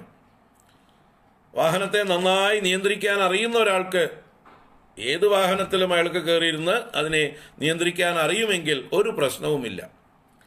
വിമാനം ഓടിക്കാൻ അറിയുന്ന പൈലറ്റ് ആ വിമാനത്തിൻ്റെ കോക്പിറ്റിൽ ഇരുന്നുകൊണ്ട് അത് എൻജിൻ സ്റ്റാർട്ട് ചെയ്താൽ ഒരു അപകടവുമില്ല. He knows how to control it, how to handle it, how to utilise it. അതുപോലെ ഈ പ്രകൃതിയിൽ നമ്മൾ ഓരോ വസ്തുക്കളെ, ലോകത്തിലുള്ള ഓരോ വസ്തുക്കളെ നമ്മൾ അതിൻ്റെ നിയമങ്ങൾ അറിഞ്ഞ് അതിനെ കൈകാര്യം ചെയ്യുന്നത് പോലെ നമ്മുടെ ഈ ശരീരങ്ങൾ, ഈ ശരീരത്തിലുള്ളതായിട്ടുള്ള ഉപകരണങ്ങൾ എല്ലാറ്റിനെയും നമ്മൾ ബുദ്ധിപൂർവം കൈകാര്യം ചെയ്യണമെങ്കിൽ അത് നമ്മളെ ബന്ധിക്കുന്നില്ല. അത് നമുക്ക് ഉപയോഗിക്കാനുള്ളതാണ്. നിങ്ങൾക്കുള്ള ക്ഷേത്രമാണ്. നിങ്ങൾ ക്ഷേത്രജ്ഞനാണ്. നിങ്ങളുടെ സ്വന്തമായിട്ടുള്ള ഭൂമി, വയൽ ഉണ്ടെങ്കിൽ നിങ്ങൾ വയലല്ലല്ലോ. വയൽ അവിടെ ഉണ്ടെങ്കിൽ ഒരു സീസണിൽ കൃഷി ഇത്തിരി മോശമായാലും ഇത്തിരി സങ്കടമൊക്കെ വന്നാലും കുഴപ്പമില്ല, നമുക്ക് അടുത്ത സീസണിൽ മേക്കപ്പ് ചെയ്യാന്ന് അല്ലേ? നിങ്ങൾ അതിൻ്റെ പേരിൽ ആത്മഹത്യ ചെയ്യേണ്ട കാര്യമൊന്നുമില്ല. വയൽ അവിടെ തന്നെ ഉണ്ട്. വയലിനെ ആർക്കും കട്ടോണ്ട് പോകാനൊന്നും പറ്റില്ല. വയൽ അവിടെ ഉണ്ട്. ഒരു സീസണിൽ നല്ല മഴ കാരണം എന്താ പറയുക, എല്ലാം നശിച്ചു പോയി കൃഷിയൊക്കെ. ഒരു സീസണിൽ ചിലപ്പോൾ മഴയേ ഇല്ലാതെ നശിച്ചു പോയി എന്ന് വരും. അപ്പോഴും നമുക്ക് എന്തുണ്ട്, പ്രതീക്ഷയുണ്ട് അല്ലേ, നേരാക്കി എടുക്കാമെന്ന്. അടുത്ത സീസണിൽ ഇതിൻ്റെയൊക്കെ ഇരട്ടിയായിട്ട് ഞാൻ ലാഭം ഉണ്ടാക്കും. അതുപോലെ ഈ ശരീരത്തെയും നമ്മൾ കാണണം. ഈ ശരീരം ചിലപ്പോൾ ഒരു അബദ്ധം ചെയ്യും, നമുക്ക് ദുഃഖമുണ്ടാക്കും. അടുത്ത പ്രവൃത്തി നേരെയാക്കാം, നമുക്ക് ലാഭം ഉണ്ടാക്കാം, സന്തോഷം ഉണ്ടാക്കാം. ഇതൊരു ഫീൽഡാണ്, നിങ്ങൾക്ക് തന്നിട്ടുള്ളൊരു ഫീൽഡാണ്. ഭോഗായതനം എന്നാണ് ഇതിന് വേദാന്ത ഭാഷ. നിങ്ങളുടെ പ്രാരബ്ധ ഭോഗങ്ങളെ അനുഭവിക്കുവാനുള്ള ആയതനമാണ്. ആയതനം എന്നാൽ ആലയം, വാസസ്ഥാനം എന്നർത്ഥമാണ്. അപ്പോൾ നിങ്ങൾക്ക് താമസിച്ചുകൊണ്ട് നിങ്ങൾക്ക് സുഖഭോഗങ്ങൾ അനുഭവിക്കാൻ, നിങ്ങളുടെ പ്രാരബ്ധം അനുഭവിക്കുവാനുള്ള ഒരു ഫീൽഡാണ് നിങ്ങളുടെ ശരീരാദികൾ. അതിനെ ആ രീതിയിൽ നിങ്ങൾ മാറ്റിക്കാണൂ, ഡിഫറൻഷിയേറ്റ് ചെയ്ത് കാണൂ. അതാണ് ഇതി വിദിത വിഭാഗോ. ഇതി വിദിത വിഭാഗോ, അതിൻ്റെ വിഭജനം, അതിൻ്റെ വിഭാഗം, അതിൻ്റെ വേർതിരിവ്, വകതിരിവോടുകൂടി അതിനെ വകതിരിച്ച് ആരാണോ അറിയുന്നത്, അസൗ പ്രകൃത്യാമുച്യതേ, അവൻ പ്രകൃതിയിൽ നിന്ന് മുക്തനായിത്തീരുന്നു. അവന് ഈ പ്രകൃതിയാൽ ബന്ധം ഉണ്ടാവുന്നില്ല. അവൻ ഈ പ്രകൃതിയിൽ തന്നെയാണ് ജീവിക്കുന്നത്, പ്രകൃതിയെ ഉപയോഗിക്കുന്നുണ്ട്. ശരീരവും പ്രകൃതിയാണ്. അവൻ്റെ ആ പ്രകൃതിയാകുന്ന ശരീരത്തിൽ ഇരുന്നു കൊണ്ട് അവൻ മുക്തനാണ്. അവനെയാണ് ജീവൻ മുക്തൻ എന്ന് പറയുന്നത്. അപ്പോൾ ഇങ്ങനെ 3 വരികളിലൂടെ വലിയ വലിയ സാഖ്യശാസ്ത്രത്തിലെ ആശയങ്ങളൊക്കെ പറഞ്ഞു എന്നർത്ഥം. പ്രകൃതി മഹദഹങ്കാരാശ്ച ഭൂത മാത്രാശ്ച ഭൂതാനി അപിഹൃതവിദസാക്ഷി പൂരുഷഃ പഞ്ചവിംശഃ ഇതി വിദിത വിഭാഗോ മുച്യതേസൗ പ്രകൃത്യ കപിലതനുരിതി ത്വം ദേവഹൂത്യൈ ന്യഗാദീഹി. ഇനി അടുത്ത ശ്ലോകം 27-ാം അധ്യായത്തിലെ, തൃതീയ സ്കന്ധം 27-ാം അധ്യായത്തിലെ സാരമാണ്. വായിക്കാം. പ്രകൃതിഗത ഗുണൗഘൈർനാജ്യതേ പൂരുഷോയം യദി ദുസജതി തസ്യാം തൽഗുണാസ്തം ഭജേരൻ മദനുഭജന തത്വാലോചനൈ സാപ്യപേയാത് കപിലതനുരിതി ത്വം ദേവഹൂത്യൈ ന്യഗാദീഹി. പ്രകൃതിഗത ഗുണൗഘൈർനാജ്യതേ പൂരുഷോയം യദി ദുസജതി തസ്യാം തൽഗുണാസ്തം ഭജേരൻ മദനുഭജന തത്വാലോചനൈ സാപ്യപേയാത് കപിലതനുരിതി ത്വം ദേവഹൂത്യൈ ന്യഗാദീഹി. വീണ്ടും ഗുരുവായൂരപ്പ, കപിലമൂർത്തിയായ അങ്ങ് അമ്മയായ ദേവഹൂതിക്ക് ഇപ്രകാരം പറഞ്ഞു കൊടുത്തൂലേ എന്ന്. എന്തൊക്കെയാ പറഞ്ഞത്? പ്രകൃതിഗത ഗുണൗഘൈഹി നാജ്യതേ പൂരുഷോയം. അയം പൂരുഷഃ പ്രകൃതിഗത ഗുണൗഘൈഹി ന അജ്യതേ ന അജ്യതേ ന സജ്ജതേ. പ്രകൃതിഗത ഗുണൗഘൈഹി, പ്രകൃതിഗതം എന്ന് പറഞ്ഞാൽ പ്രകൃതിയിൽ ഉള്ളത്, പ്രകൃതിയിൽ പ്രാപിച്ചിരിക്കുന്നത്. അപ്പോൾ പ്രകൃതിയുടേതായിട്ടുള്ള ധർമ്മങ്ങൾ, അതാണ് ഗുണൗഘം, ഗുണസമൂഹം. പ്രകൃതിയുടെ ഗുണസമൂഹങ്ങളിൽ ഗുണൗഘൈഹി ന അജ്യതേ പൂരുഷഃ അയം. അയം പൂരുഷഃ ന അജ്യതേ. ഈ പൂരുഷൻ ബാധിക്കപ്പെടുന്നില്ല, സ്പർശിക്കപ്പെടുന്നില്ല, ഇഴുകിപ്പിടിക്കുന്നില്ല, ഒരിക്കലും പുരുഷനെ ബാധിക്കുന്നില്ല പ്രകൃതിയുടെ ധർമ്മങ്ങൾ. പ്രകൃതിയുടെ ധർമ്മങ്ങൾ പ്രകൃതിയുടെ മാത്രം ധർമ്മങ്ങളാണ്. ഇന്ധനങ്ങൾ കത്തിപ്പോയി എന്ന് വെച്ചിട്ട് അഗ്നിക്കൊന്നും സംഭവിച്ചിട്ടില്ല. ബൾബ് ഫ്യൂസായി എന്നുള്ളത് കൊണ്ട് ഇലക്ട്രിസിറ്റിക്കൊന്നും സംഭവിച്ചിട്ടില്ല. ഫാൻ കേടുവന്നു എന്നുള്ളത് കൊണ്ട് ഇലക്ട്രിസിറ്റിക്ക് ഒരു കേടും ഉണ്ടായിട്ടില്ല. അതവിടെ തന്നെ ഉണ്ട്. നിങ്ങൾ അതിന് വേറൊരു പകരം മറ്റൊരു ഉപകരണം കൊടുത്തു നോക്കൂ, അത് പ്രവർത്തിച്ചു തരും. ഇനി ഫാനിൻ്റെ അതേ സ്ഥാനത്ത് തന്നെ വേറെ ഏത് ഉപകരണങ്ങളും, ഫാനല്ലാതെ വേറെയും എന്ത് ഉപകരണങ്ങളും പിടിപ്പിക്കാം നിങ്ങൾക്ക്. ഇനി മുതൽ ആ സ്ഥാനത്ത് ഫാന് വേണ്ട, പകരം ഒരു ലൈറ്റ് പിടിപ്പിക്കാം. അപ്പോഴും വൈദ്യുതി പറയുമോ അതിനെന്താ, ഞാൻ പ്രകാശിപ്പിച്ചു തരാം, ഞാൻ ഇവിടുന്ന് എവിടെയും പോയിട്ടില്ല, എനിക്കിതെല്ലാം ചെയ്യാൻ കഴിയും. പ്രകാശിപ്പിക്കാനും കറക്കാനും തണുപ്പിക്കാനും ചൂടാക്കാനും ഒക്കെ കഴിവുള്ളതാണ്. എന്നുവെച്ചാൽ അതൊന്നും എൻ്റെ കഴിവല്ല, അത് ഉപാധികളുടെ ധർമ്മമാണ്. ഞാൻ അതിനൊക്കെയുള്ള ശക്തി കൊടുക്കുന്നു, അതിനൊക്കെയുള്ള ശക്തി കൊടുക്കാനുള്ള കഴിവ് എനിക്കുണ്ട്. അതുപോലെ ഇവിടെ പ്രകൃതിഗത ഗുണൗകൈഹി ന അജ്യതേ അയം പുരുഷഃ. ഈ ചൈതന്യം, ഈ ജീവൻ, പുരുഷൻ ഈ ശരീരത്തിൽ ഇരുന്നു കൊണ്ടും പ്രകൃതിയുടെ ഗുണങ്ങളാലൊന്നും സ്പർശിക്കപ്പെടുന്നില്ല. ന ഹന്യതേ ഹന്യമാനേ ശരീരേ.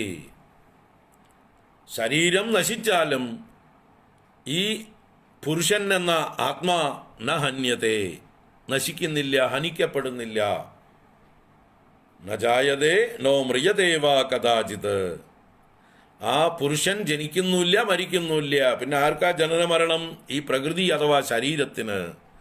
ശരീരമുണ്ടായി, ശരീരമില്ലാതാവും. ശരീരത്തിന് വികാരങ്ങളൊക്കെ ഉണ്ട്, ആത്മാവിനൊരു വികാരവുമില്ല. അതെന്നും നിത്യവും ഒരേപോലെ ഞാൻ ഞാൻ ഞാൻ എന്ന് പറഞ്ഞുകൊണ്ടേയിരിക്കുന്നു. ഈ ശരീരത്തിനും ചുറ്റുപാടുകൾക്കും മാറ്റം വരുമ്പോഴാണ് ഈ ഞാൻ അതുമായി താതാത്മ്യം പ്രാപിച്ച് ഞാൻ എൻ്റെ പേരും വിശേഷണങ്ങളും ഒക്കെ മാറ്റുന്നു. പണ്ട് വേറൊരു പേരിൽ അറിയപ്പെട്ടിരുന്ന ആള് തന്നെയാണ് ഇപ്പൊ ഈ സ്വാമി കൃഷ്ണാത്മാനന്ദ എന്നും പറഞ്ഞുകൊണ്ടിരിക്കുന്നത്. പണ്ട് വേറൊരു പേരിലായിരുന്നു, പൂർവാശ്രമം എന്ന് അതിനെ വിളിക്കുന്നു. അപ്പൊ ആള് അത് തന്നെയാണ്, ആള് മാറിയിട്ടൊന്നുമില്ല. പക്ഷെ രൂപം മാറി, ഭാവം മാറി, പ്രവൃത്തി മാറി. അവിടെ ഉണ്ടായിരുന്ന അതേ ആള് തന്നെയാണ്, അതേ അച്ഛൻ്റെയും അമ്മയുടെയും മകൻ എന്നൊക്കെ അറിയപ്പെട്ടിരുന്ന ആള് തന്നെയാണ്.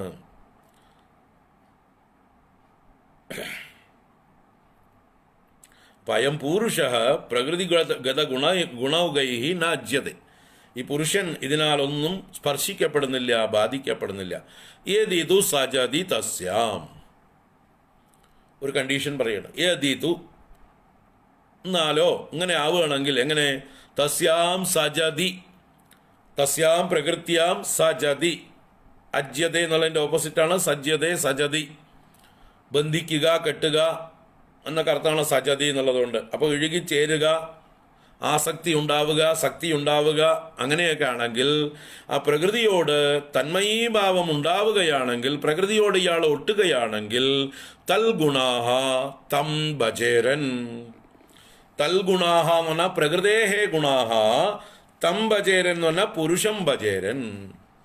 പ്രകൃതിയുടെ ഗുണങ്ങളൊക്കെ പുരുഷനെ പ്രാപിക്കും. എപ്പോൾ?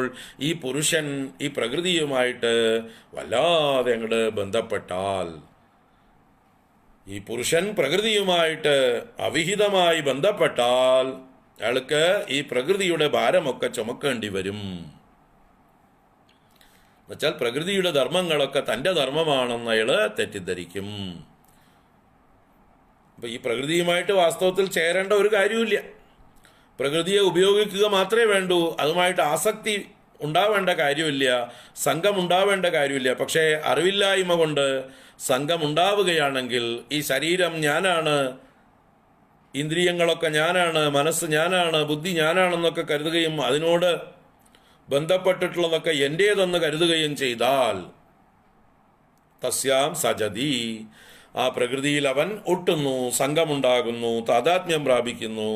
അപ്പോൾ പ്രകൃതിയുടെ ധർമ്മങ്ങളൊക്കെ അവൻ്റെ ധർമ്മമായി മാറുന്നു. തദ്ഗുണാഹ തം ഭജേരൻ, പ്രകൃതേഹേ ഗുണാഹ തം പുരുഷം ഭജേരൻ. ആ പുരുഷനെ സേവിക്കും. അപ്പൊ പ്രകൃതിയുടേതായിട്ടുള്ള ധർമ്മങ്ങള് എൻ്റെ ധർമ്മങ്ങളായി ഞാൻ താതാത്മ്യം പ്രാപിക്കും. ശരീരം നശിക്കുമ്പോൾ ഞാൻ നശിക്കുന്നു എന്ന് പറയും.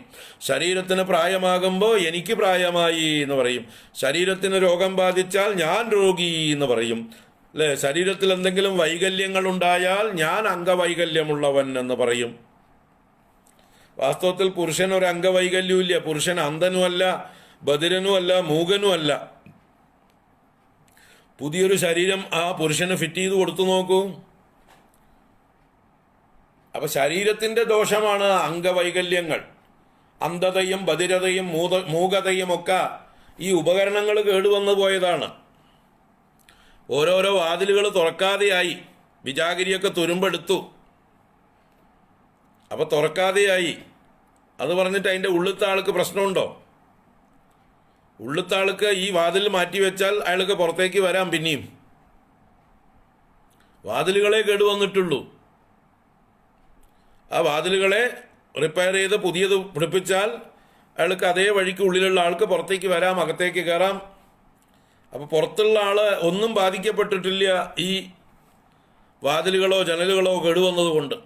അതുപോലെ നമ്മുടെ വാതിലുകളും ജനലുകളുമാണ് ഈ ഇന്ദ്രിയങ്ങളൊക്കെ. അത് കേടുവന്നാൽ ഉടനെ ഞാൻ കേടുവന്നു എന്ന് പറയരുത്. വാതിൽ കേടുവന്നാൽ നിങ്ങൾ ആരെങ്കിലും ഞാൻ കേടുവന്നു എന്ന് പറയാറുണ്ടോ? എൻ്റെ വീട്ടിലെ വാതിൽ കേടുവന്നു എന്നല്ലേ പറയുള്ളൂ. അതുപോലെ എൻ്റെ ശരീരത്തിലെ ഇന്ന ഇന്ദ്രിയങ്ങൾ കേടുവന്നു, പറ്റുവാണെങ്കിൽ ആരെങ്കിലും റീപ്ലേസ് ചെയ്ത് കിട്ടുകയാണെങ്കിൽ നമുക്ക് നോക്കാം. ഇപ്പോൾ ആശുപത്രിയിലൊക്കെ എന്തും റീപ്ലേസ് ചെയ്ത് തരുന്നുണ്ട്. ഇത്തിരി കാശ് ചിലവുണ്ട്, കയ്യിൽ കാശുണ്ടോ മാറ്റാം നമുക്ക്. കാറിൻ്റെ ടയർ പഞ്ചറായാൽ പുതിയ ടയർ ഫിറ്റ് ചെയ്യില്ലേ നമ്മൾ? ഏതെങ്കിലും പാർട്സ് കേടുവന്നാൽ മാറ്റി ഫിറ്റ് ചെയ്യില്ലേ നമ്മൾ? അത്രയേ ഉള്ളൂ. ശരീരത്തിനും ഏതെങ്കിലും പാർട്സൊക്കെ കേടുവന്നാൽ മാറ്റി പിടിപ്പിക്കുന്നതുകൊണ്ട് ദോഷമൊന്നുമില്ല. അങ്ങനെ തന്നെ കണ്ടുകൊണ്ട് മാറ്റി പിടിപ്പിക്കാം നമുക്ക്. ഇതെൻ്റെ വാഹനമാണ്, ഈ വാഹനത്തിൻ്റെ ടയർ പഞ്ചറാകുമ്പോൾ ഞാൻ മാറ്റും, ഈ വാഹനത്തിൻ്റെ എൻജിൻ തകരാറാകുമ്പോൾ ഞാൻ മാറ്റും, ഇതിൻ്റെ ഗിയർ ബോക്സ് കേടുവന്നാൽ ഞാൻ മാറ്റും, ഇതിൻ്റെ ഹെഡ്ലൈറ്റ് കേടുവന്നാൽ ഞാൻ മാറ്റും, ഇതിൻ്റെ ബോഡിക്ക് കേടുവന്നാൽ ഞാൻ അല്ലേ വല്ല ഡെൻ്റ് ഉണ്ടായാൽ ഞാൻ അതൊക്കെ പരിഹരിക്കും. സാരമില്ല, അത് ബുദ്ധിപൂർവം ചെയ്യുക. അല്ല ഞാൻ നശിച്ചു എന്ന് വിചാരിക്കരുത്. തല നരച്ചു, ഓ ഡൈ ചെയ്യണോ, നമുക്ക് ചെയ്യാം, കുഴപ്പമൊന്നുമില്ല. അറിഞ്ഞുകൊണ്ട് ഇത് തലമുടി അതിൻ്റെ സ്വഭാവം കാണിച്ചു, നരച്ചു. പക്ഷെ കറുപ്പിച്ച് നടന്നാൽ ഇത്തിരി സമൂഹത്തിൽ ചില കാര്യങ്ങൾ നടക്കും, കുറച്ച് പ്രയോജനമുണ്ട്. ഓ ആയിക്കോളൂ, അതിന് വിരോധമൊന്നുമില്ല. പക്ഷെ ഞാൻ നരച്ചു എന്ന് പറയണ്ട. എൻ്റെ തലമുടി നരച്ചു, ചിലപ്പോൾ വളരെ ചെറുപ്രായത്തിൽ തന്നെ പലർക്കും നരച്ചു എന്ന് വരും. അപ്പോൾ വേണമെങ്കിൽ ഡൈ ചെയ്യാം, കാരണം അതുകൊണ്ട് പ്രയോജനം ഉണ്ടെങ്കിൽ.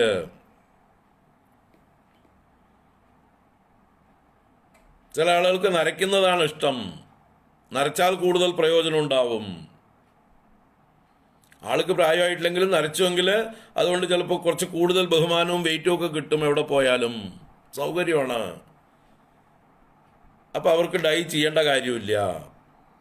അപ്പോൾ ഇതൊക്കെ നമുക്ക് ഈ പ്രകൃതി ധർമ്മങ്ങളെ അറിഞ്ഞ് അതിൽ നിന്ന് ഡിറ്റാച്ച് ചെയ്തിരുന്ന് അതിനെ വേണ്ട രീതിയിൽ ഹാൻഡിൽ ചെയ്യാൻ കഴിഞ്ഞാൽ മതി. അല്ലാതെ വല്ലാതെ അതുമായിട്ട് താതാത്മ്യം പ്രാപിക്കാതിരിക്കുക. അതാണ് യദി തു സജതി തസ്യാം തൽഗുണാസ്തം ഭജേരൻ. തൽഗുണാഹ തം ഭജേരൻ. ആ ഗുണങ്ങൾ അവനെ ബാധിക്കുന്നു. ഒരു ചുവന്ന പട്ടിൻ്റെ മുകളിൽ ഒരു ക്രിസ്റ്റൽ പ്രിസം വച്ചാൽ ആ പ്രിസത്തിൽ ഒരിക്കലും ഈ ചുവന്ന പട്ടിൻ്റെ നിറം ബാധിച്ചിട്ടൊന്നുമില്ല. പക്ഷെ അതിൻ്റെ അത്യന്ത സാമീപ്യം കൊണ്ട്, ചേർന്നിരിക്കുന്നത് കൊണ്ട് ആ ക്രിസ്റ്റൽ നമുക്ക് എങ്ങനെയായിട്ട് തോന്നുന്നു? ചുവന്ന് കാണുന്നു. അതിന് മാറ്റി നോക്കിയാലോ പിന്നെയും പഴയ ക്രിസ്റ്റൽ തന്നെയാണ്.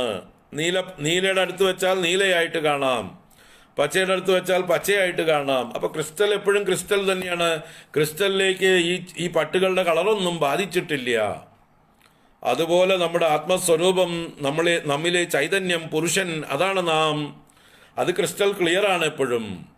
അത് ഏതിനോട് ചേർന്നിരിക്കുന്നുവോ അതിൻ്റെ ഗുണങ്ങളെ ഭജിക്കുകയാണ് അത്യന്ത താതാത്മ്യം കൊണ്ട്. അത് വേർതിരിച്ച് അതിനെ നിർത്തേണ്ടടുത്ത് നിർത്താൻ പഠിക്കുക. അതാണ് സാഖ്യശാസ്ത്രം പഠിപ്പിക്കുന്നത്. യദി തു സജതി തസ്യാം തൽഗുണാസ്തം ഭജേരൻ. ഇനി അതിനുള്ള എളുപ്പവഴി എന്താണ്? അതും കൂടി ഭഗവാൻ പറഞ്ഞു കൊടുക്കണു അമ്മയ്ക്ക്.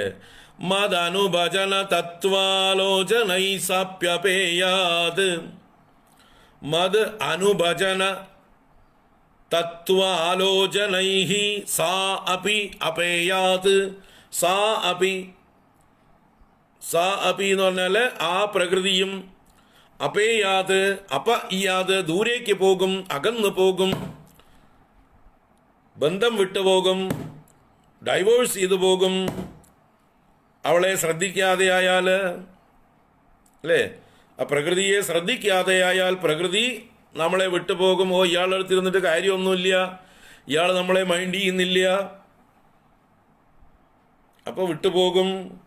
സാപി അപേയാത്. അപ്പോൾ അവളെ മൈൻഡ് ചെയ്യാതിരിക്കാൻ എന്താ വഴി? വേറൊരാളെ മൈൻഡ് ചെയ്യുക. എപ്പോഴും ആരെ മൈൻഡ് ചെയ്യുക? ഭഗവാനെ മൈൻഡ് ചെയ്യുക. അതാണ് മതനുഭജന. മതനുഭജന, എന്നെ അനുഭജനം ചെയ്യുക. ഇവിടെ കപിലൻ പറയുന്നത് ഈശ്വരനായിട്ടാണ്. ഈശ്വരനെ അനുഭജനം ചെയ്യുക, നിരന്തരം ഭജിക്കുക. ഈശ്വരന്റെ മഹാത്മ്യം അറിഞ്ഞുകൊണ്ട് ആ ഈശ്വരനെ നിരന്തരം വിചാരം ചെയ്യുക. അപ്പോൾ എപ്പോഴും നമ്മൾ ഈശ്വരാഭിമുഖമായിരിക്കുമ്പോൾ നമ്മുടെ ഈ ദേഹത്തോടുള്ളതായിട്ട് തന്മയീഭാവം കുറയും, അത് വിട്ടുപോകും നമ്മളെ. അതുപോലെ തത്വാലോചനൈഹി എന്നും പറഞ്ഞു. തത്വ ആലോചനൈഹി, ഈ പ്രകൃതിയുടെയൊക്കെ തത്വങ്ങളെക്കുറിച്ച് നമ്മൾ വിവേകം ചെയ്യുക, ആലോചന ചെയ്യുക. ഓരോന്നിൻ്റെയും പരിമിതിയെ മനസ്സിലാക്കുക. ഇതൊക്കെ ഇത്രയേ ഉള്ളൂ, ഇതിനെ നമ്മൾ തലയിൽ കയറ്റി വെക്കേണ്ട കാര്യമൊന്നുമില്ല എന്ന് പ്രകൃതിയിലുള്ള ഓരോന്നിൻ്റെയും ധർമ്മം അറിഞ്ഞ് അതിനെ നിലയ്ക്ക് നിർത്തുക. വെക്കേണ്ടിടത്ത് വെക്കുക. അകത്തേക്ക് തലയുടെ മുകളിലേക്കൊന്നും ഭാരം ചുമക്കണ്ട. ഒക്കെ അതാത് പാട്ടിൽ ഇരിക്കേണ്ടിടത്ത് ഇരിക്കട്ടെ, ഒരു ബുദ്ധിമുട്ടുമില്ല നമുക്ക്. അപ്പോൾ തത്വാലോചനൈഹി, ഇവയുടെ തത്വം എന്ന് പറഞ്ഞാൽ, തത്വം എന്ന് പറഞ്ഞാൽ യാഥാർത്ഥ്യം, അവയുടെയൊക്കെ പരമാർത്ഥം, അവയുടെയൊക്കെ സ്വഭാവം, സ്വരൂപം, ധർമ്മം, ഇതിനെയൊക്കെ കുറിച്ച് ചിന്ത ചെയ്യുക. അപ്പോൾ ഭഗവാനെ ഭജിക്കുകയും ഈ പ്രകൃതിയിലുള്ള വിഷയങ്ങളുടെ തത്വങ്ങളുടെ ആലോചന ചെയ്യുകയും ചെയ്യുമ്പോൾ ഈ പ്രകൃതിയുമായിട്ടുള്ള നമ്മുടെ അവിഹിത ബന്ധം ഒഴിഞ്ഞു പോകും. സാ അപി അപേയാത്. ഇത് പെർമനൻ്റ് ഒന്നുമല്ല. ഈ ബന്ധം പെർമനൻ്റ് ആണെങ്കിൽ ഒഴിഞ്ഞു പോകാൻ പറ്റില്ല. അത് ശാശ്വതമായിട്ടുള്ളതല്ല, തൽക്കാലം ഉണ്ടായതാണ്, തെറ്റിദ്ധാരണ കൊണ്ടുണ്ടായതാണ്. നമ്മൾ ശ്രദ്ധിക്കാതാകുമ്പോൾ അത് വിട്ടുപൊക്കോളും. മദനുഭജന തത്വാലോചനൈ സാപ്യപേയാത് കപിലതനുരിതിത്വം ദേവഹൂത്യൈ ന്യഗാദീഹി. കപിലമൂർത്തിയായ അങ്ങ് ഗുരുവായൂരപ്പ ഇങ്ങനെയൊക്കെ അമ്മയ്ക്കായി കൊണ്ട് പറഞ്ഞു കൊടുത്തു. അപ്പോൾ പ്രകൃതിയുടെ ഗുണസമൂഹവുമായി പുരുഷൻ വാസ്തവത്തിൽ ഒട്ടുന്നില്ല. പ്രകൃതിയുടെ ധർമ്മങ്ങളൊന്നും പുരുഷനെ ബാധിക്കുന്നില്ല. അഥവാ അറിവില്ലായ്മ കൊണ്ട് തെറ്റിദ്ധരിച്ച് പ്രകൃതിയുടെ ധർമ്മങ്ങളിൽ ഒട്ടുന്നു എങ്കിൽ അതിൻ്റെ പ്രകൃതിയുടെ ധർമ്മങ്ങൾ അവനെ ബാധിക്കുന്നു, അവനെ ഭജിക്കുന്നു. അവൻ സ്വയം പ്രകൃതിയുടെ ധർമ്മങ്ങളൊക്കെ തൻ്റെ ധർമ്മങ്ങളാണെന്ന് ധരിച്ച് വശാകുന്നു. ഇതിൽ നിന്നുള്ള മോചനത്തിനുള്ള വഴി ഈശ്വര ഭജനവും തത്വചിന്തയുമാകുന്നു. ഈ പ്രകൃതിയിലുള്ള വസ്തുക്കളുടെയൊക്കെ തത്വത്തെക്കുറിച്ച് ചിന്തിക്കുക, അതിൻ്റെ യാഥാർത്ഥ്യത്തെക്കുറിച്ച് ചിന്തിക്കുക. അപ്പോൾ ഈ നമ്മളെ പിടിച്ചിരുന്നതായിട്ടുള്ള പ്രകൃതി നമ്മളെ വിട്ടുപോകും.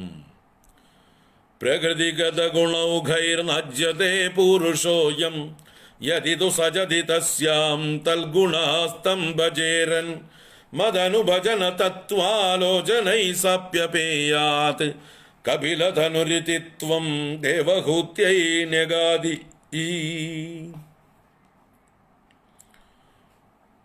അടുത്ത ശ്ലോകം നാളെ കാണാം. ഹരി ഓം. ഓം കായേന വാചാ മനസേന്ദ്രിയൈർവാ ബുദ്ധ്യാത്മനാ വാ പ്രകൃതേ സ്വഭാവാത് കരോമി യദ്യത് സകലം പരസ്മൈ നാരായണായേതി സമർപ്പയാമി.